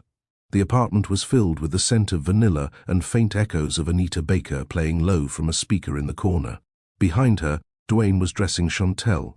The baby giggled as he fumbled with the tiny buttons on her pastel blue dress. "You know she's going to pull that headband off within 5 minutes, Charisse warned, still watching him through the mirror. Dwayne grinned, gently brushing the baby's curls, then let her. "She's a rebel." Charisse turned. "And who does she get that from?" "Definitely you," he teased. They shared a glance, quiet, knowing. Today wasn't a wedding. Not yet. But it was the start of one. They'd invited only a few people. Miss Paulette from the bookstore, the counselor from Charisse's group, 2 women from the shelter who had once shared cold nights with her. And Lamar, Dwayne's college friend who once dragged him from a club blackout and into rehab. It wasn't a big guest list, but it was real. In the park near the lake, they gathered under an autumn maple tree. No decorations, just folding chairs and wind-carved silence. Charisse wore a soft cream sweater dress, her curls free this time. Dwayne wore a grey wool coat, no tie. Miss Paulette led the circle.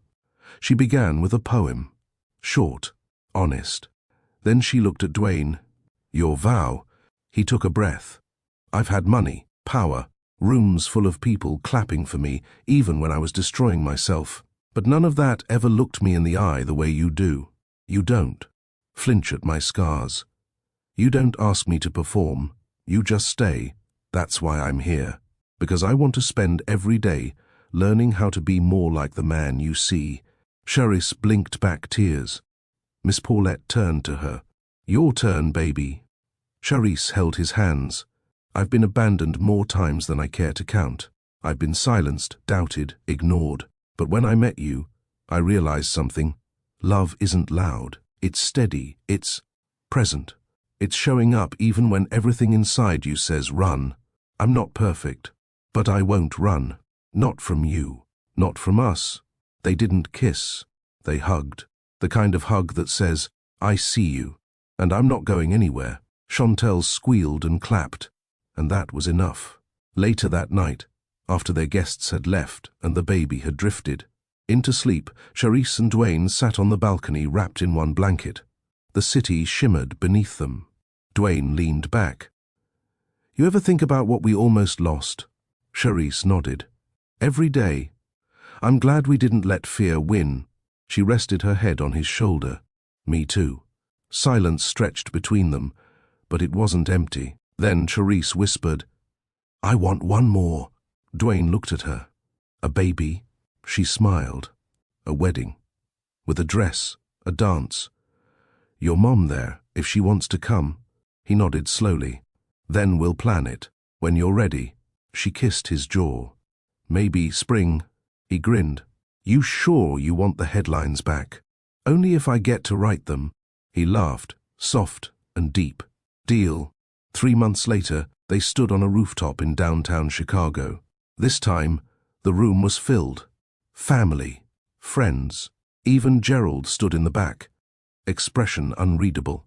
Charisse wore a satin gown, off-white, simple, stunning.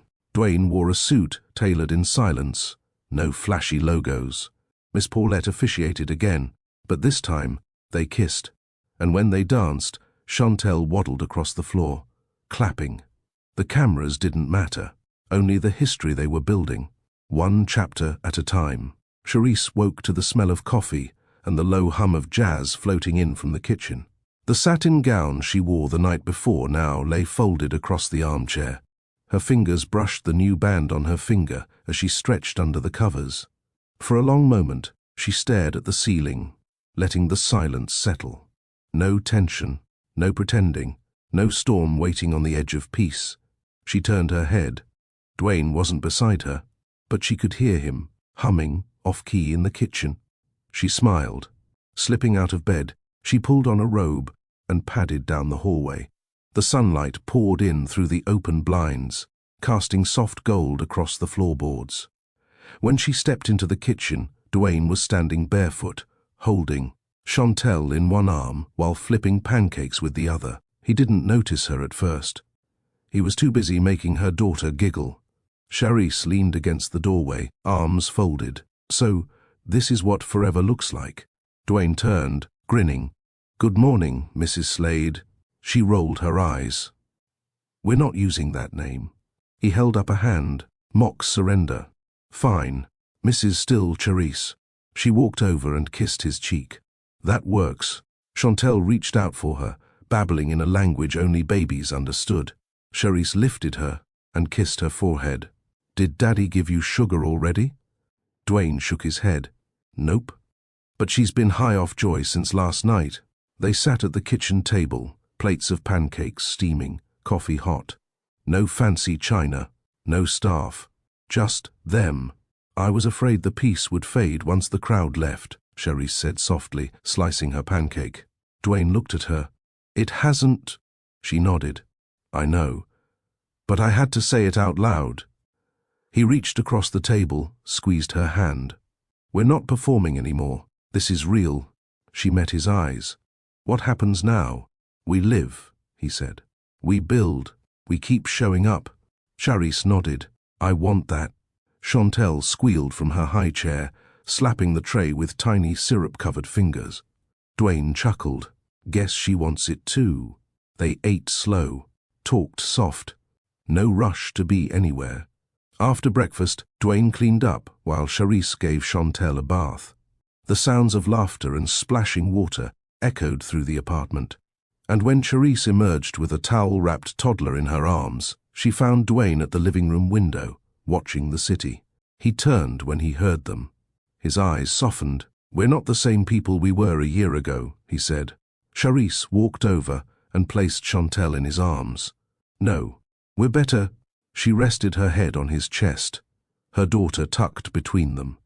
And in that quiet moment, no audience, no noise, no drama, just warmth and sunlight and soft breathing. They all understood something. They weren't chasing peace anymore. They had made it. That afternoon, the doorbell rang. Charisse froze mid-laugh, her hand still on Dwayne's arm as they joked on the couch, with Chantel crawling between them. No one was supposed to visit. They hadn't told anyone they were home yet. Dwayne stood. I got it. He walked to the door, glanced through the peephole, then paused. He opened it slowly. Standing there, her coat still on, was Patricia Slade, Dwayne's mother. Charisse rose immediately, instinctively lifting Chantel into her arms. Hello, Dwayne, Patricia said. Her voice was calm, but her posture stiff, like a woman trying not to break porcelain. Dwayne didn't move aside. You weren't invited. I know, she said, eyes darting past him, landing on Charisse. And the baby. But I need 5 minutes. Charisse stood still. Her grip on Chantel tightened, but her face stayed calm. Dwayne hesitated, then opened the door wider.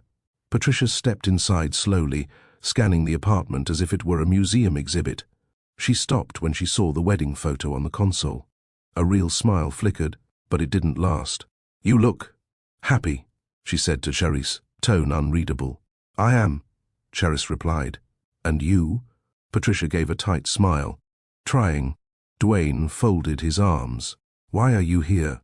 I heard about the wedding from Gerald. Saw the photos online. I didn't come to object. I came to apologize. Charisse blinked. Patricia turned toward her. I judged you before I knew you. I let my pride speak louder than my heart. And in doing that, I missed the moment my son chose healing. Dwayne's eyes flickered, but he said nothing. Charisse tilted her head. Why now? Because I've watched men in my family ruin everything good by refusing to bend, Patricia said. And I won't let myself be counted among them. Charisse stepped forward slowly, Chantel resting her head on her shoulder. This is Chantel. Your granddaughter. Patricia's breath caught. Charisse extended the baby slightly. Would you like to hold her? Patricia hesitated. May I? Charisse nodded. She passed her daughter into the arms of the woman who once wished she'd vanish. Patricia's hands trembled, but she steadied them. Hello, beautiful girl.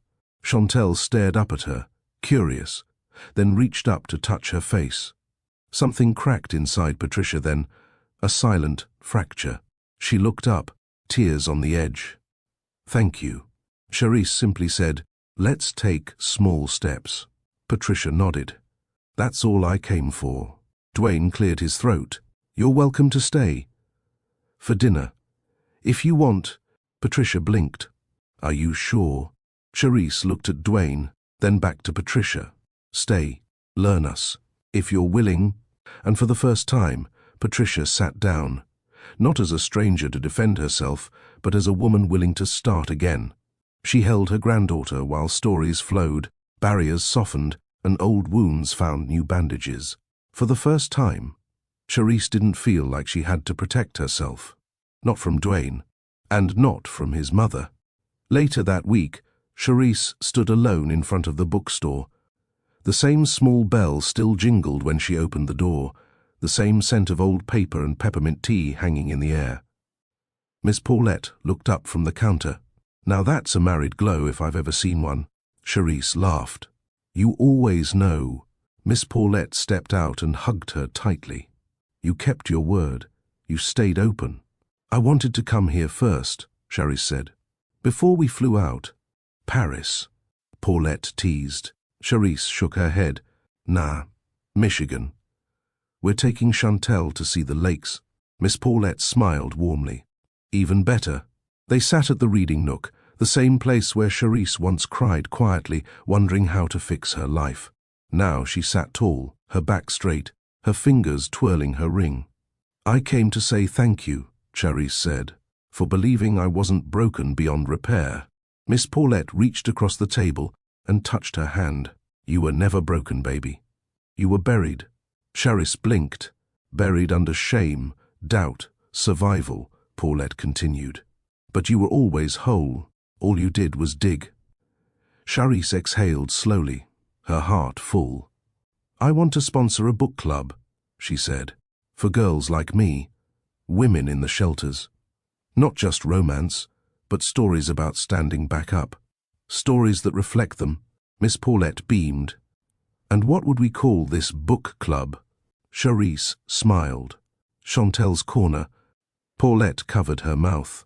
"You naming your legacy already?" "I'm building it now. Not just for her. For me. For every version of me that didn't think she'd make it this far." Outside, Dwayne pulled up in the car and stepped out with Chantel strapped in a baby sling. He spotted them through the glass and waved. "Lord," Paulette muttered, "that man is still fine." Charisse laughed. "And faithful." As Dwayne stepped inside, Miss Paulette stood. "I'll let you two have the floor." Charisse met Dwayne at the entrance and leaned into his side. He looked around. "Feels smaller." "No, we just got bigger," she said.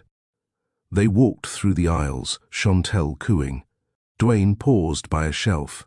"Look." He picked up a copy of a poetry book Charisse had once quoted to him on A Bad Night, the one about stillness, survival, and second chances. He opened the cover. Inside was a handwritten note from Miss Paulette. To the girl who thought her story was over. "You were only on page 47. Keep turning. Love, Paulette." Charisse closed the book gently, her eyes moist. Dwayne touched her hand. "We're writing page 48 now." Outside, the clouds rolled softly, but no rain came.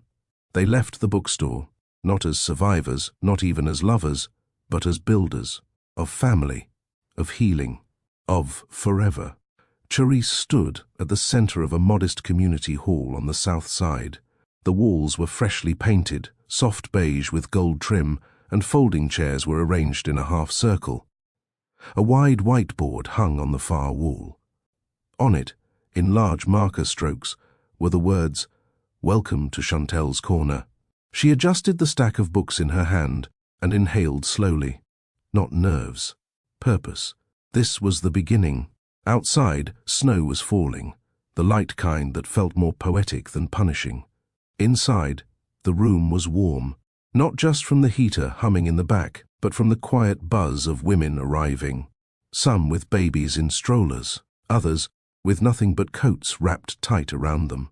Some were young, some older, some carried visible bruises, others carried invisible ones. Charisse recognized the look. She had worn it once, the vacant stare of someone who didn't yet believe in a new beginning. Dwayne entered behind her, carrying a tray of bottled waters and granola bars. He wore a plain hoodie and jeans. No flash, no cameras, just support. "You sure you don't want me to stay for the first one?" he asked. Charisse smiled. "No, this is for the girls. I need them to see me without the shadow of a man standing behind me." He kissed her temple and nodded. "Okay, I'll be outside if you need anything. Me and the little boss." Charisse chuckled. Chantel had become the unofficial co-founder, her face printed on the welcome flyers. Her giggle, the soundtrack of their home, Her presence the push Charisse never knew she needed. As the women settled, Charisse stepped forward. "Hey everyone," she said, voice steady. "I'm Charisse. This is Chantel's Corner. It's named after my daughter, but it's built for us. For the parts of us that never got a seat at the table. For the girl in us who never got asked, 'How are you holding up?'" A few women nodded slowly. "We're going to read stories here. Share ours too, not because we need to relive the pain, but because we deserve to rewrite what comes next." She passed out the first book, The Color Purple. No soft openings. One woman raised her hand. "Are we supposed to be healed to be here?" Charisse shook her head. "No, just honest." The room exhaled. Meanwhile, Dwayne rocked Chantel in the SUV parked nearby. Snowflakes peppered the windshield. He wasn't the man who needed to be in control anymore. Watching Charisse step into leadership, into light, was enough. He glanced down at Chantel. "You know your mama's changing the world, right?" Chantel babbled, stuffing her mittened hand into her mouth. Dwayne grinned. "You're right. She'd been doing that." Weeks passed. The group grew. Soon, local libraries offered shelves for their featured books. A neighborhood bakery sponsored snacks. And a local artist painted a mural on the community hall wall. A black woman with a crown of books, holding a baby standing tall. One evening, as Charisse closed the door after the last meeting, she found Dwayne sitting outside on the steps. "I thought you had that late board meeting," she said. He stood. "I skipped it. Everything okay?" He nodded. "I wanted to walk you home, like old times." So they walked, down cracked sidewalks, past liquor stores and corner churches, past memories and ghosts. Charisse linked her fingers with his. "You've been quiet lately." Dwayne looked over. "I've been thinking." "About what?" "Legacy." She paused. He continued, "I know you've got your thing with Chantel's Corner, and it's beautiful, but I want to do more too. Real things." Charisse smiled. "Like what?" "I want to start a fund for re-entry programs, for men coming out of rehab or prison, a chance to do something different, even if all they've known is pain." Charisse's heart swelled. "You think I can do it?" he asked. She squeezed his hand. "I know you can." Months later, the headlines returned. But this time, they told a new story. Ex-billionaire launches Hope House for men in recovery. Wife of former CEO opens healing space for women, inspired by her own journey. But they didn't read them. They were too busy living. On Chantel's second birthday, the apartment was packed. Miss Paulette held court in the kitchen, teaching Dwayne how to properly season the catfish. Charisse laughed, watching them bicker over paprika. Chantel waddled through legs, her curls bouncing, her smile stretching wide. Gerald came too. He brought a box of old photos, ones of Dwayne from childhood, their parents, and even a few with his late wife. "Thought maybe you'd want Chantel to see these someday," he said, eyes wet. Dwayne hugged him tightly, no words. Just history mended. Later that night, when everyone had gone, Charisse lit a single candle and placed it in the middle of a cupcake. "Make a wish," she told Chantel. The baby clapped. Dwayne leaned in. "What do you think she wished for?" Charisse kissed his cheek. More moments like this. They stood in the kitchen, arms wrapped around each other, as their daughter laughed and smeared frosting across her face. The legacy wasn't in money. It wasn't in articles or awards. It was here, in a home filled with laughter, softness, healing, in names reclaimed, in circles rebuilt, in a little girl who would grow up knowing her parents didn't just survive, they chose to live, fully, loudly, together. The spring air in Chicago was soft that morning, almost hesitant. Charisse stepped out onto the balcony, wrapped in Dwayne's hoodie, a mug of ginger tea in her hand. Below, the city buzzed awake, but up here, it was still quiet. Inside, Chantel was sprawled across their bed like she owned it, stuffed giraffe under one arm, drool glistening on her cheek. Dwayne was in the kitchen, humming to himself as he whipped pancake batter. Charisse smiled. It wasn't fancy. It wasn't Instagram-worthy. But this This was what staying looked like. Staying meant picking up toys at midnight because your toddler refused to sleep without her favorite spoon. Staying meant holding each other accountable without using each other's pasts as weapons. Staying meant no longer asking, "Are you going to leave?" but instead saying, "I want to grow with you." They had survived the breaking. Now they were building. Later that day, Charisse stood before a packed audience at the Chicago Public Library. The room smelled like coffee, paper, and purpose. She adjusted the mic, cleared her throat, and looked out at the crowd. Some were old classmates who remembered her as the quiet girl who never spoke up. Others were strangers who knew her only through headlines. But most were women who had sat in Chantel's corner, who had cried and told the truth when it hurt. Dwayne and Chantel sat in the front row. Her baby girl clapped when she saw her mama on stage. Charisse began. 5 years ago, I was on the floor of a shelter bathroom, wondering how to start over. I had nothing, no plan, just a prayer. Today, I'm not here because everything is perfect. I'm here because I stopped waiting to be whole before loving myself. A murmur rippled through the room. Healing isn't about erasing what happened to you. It's about believing you still deserve love and a future, even with the cracks, especially with the cracks. She looked down at Dwayne. He nodded. Staying isn't easy, she added, but I chose a partner who doesn't flinch when I'm not at my best, who holds space, who walks beside me, not in front or behind. This isn't a fairy tale. It's a real-life rebuild. They stood and clapped. Charisse didn't cry. She stood tall. That evening, after dinner, Dwayne pulled a dusty box from the hallway closet. "What's that?" she asked. "Photos," he said. "From my mom's storage unit." They sat on the floor, Chantel between them, flipping through old prints. Pictures of Dwayne as a boy, his father grinning, his mother stern but proud. Charisse paused on one image. Dwayne, maybe 10, standing outside a run-down apartment building, holding a basketball, no smile. "That look," she said. "I remember that day. Cops came for my cousin. I was scared but couldn't show it." Charisse touched his face. "You don't have to hold all that alone anymore." Dwayne nodded. "Neither do you."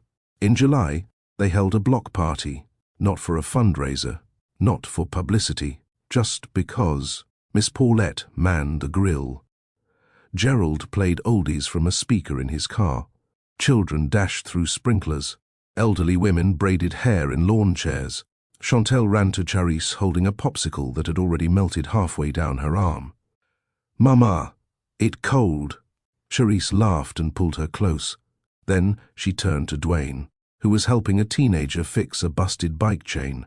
He looked up, winked. The music kept playing, the neighbors kept dancing, and the sky turned orange with the promise of another good night. Months later, Charisse opened a second location of Chantel's corner. Dwayne's re-entry fund partnered with 3 local shelters. They weren't rich. They were rooted, and every day they stayed, not because it was easy, but because it was worth it. If this story reminded you that healing is possible, that love can be chosen again and again, not in the big moments, but in the small daily choices to stay, then type, "I choose to stay." And don't forget to share this story with someone who's rebuilding. Subscribe for more stories like this from Mr. Charles Stories. Because the real love stories, they start after the pain.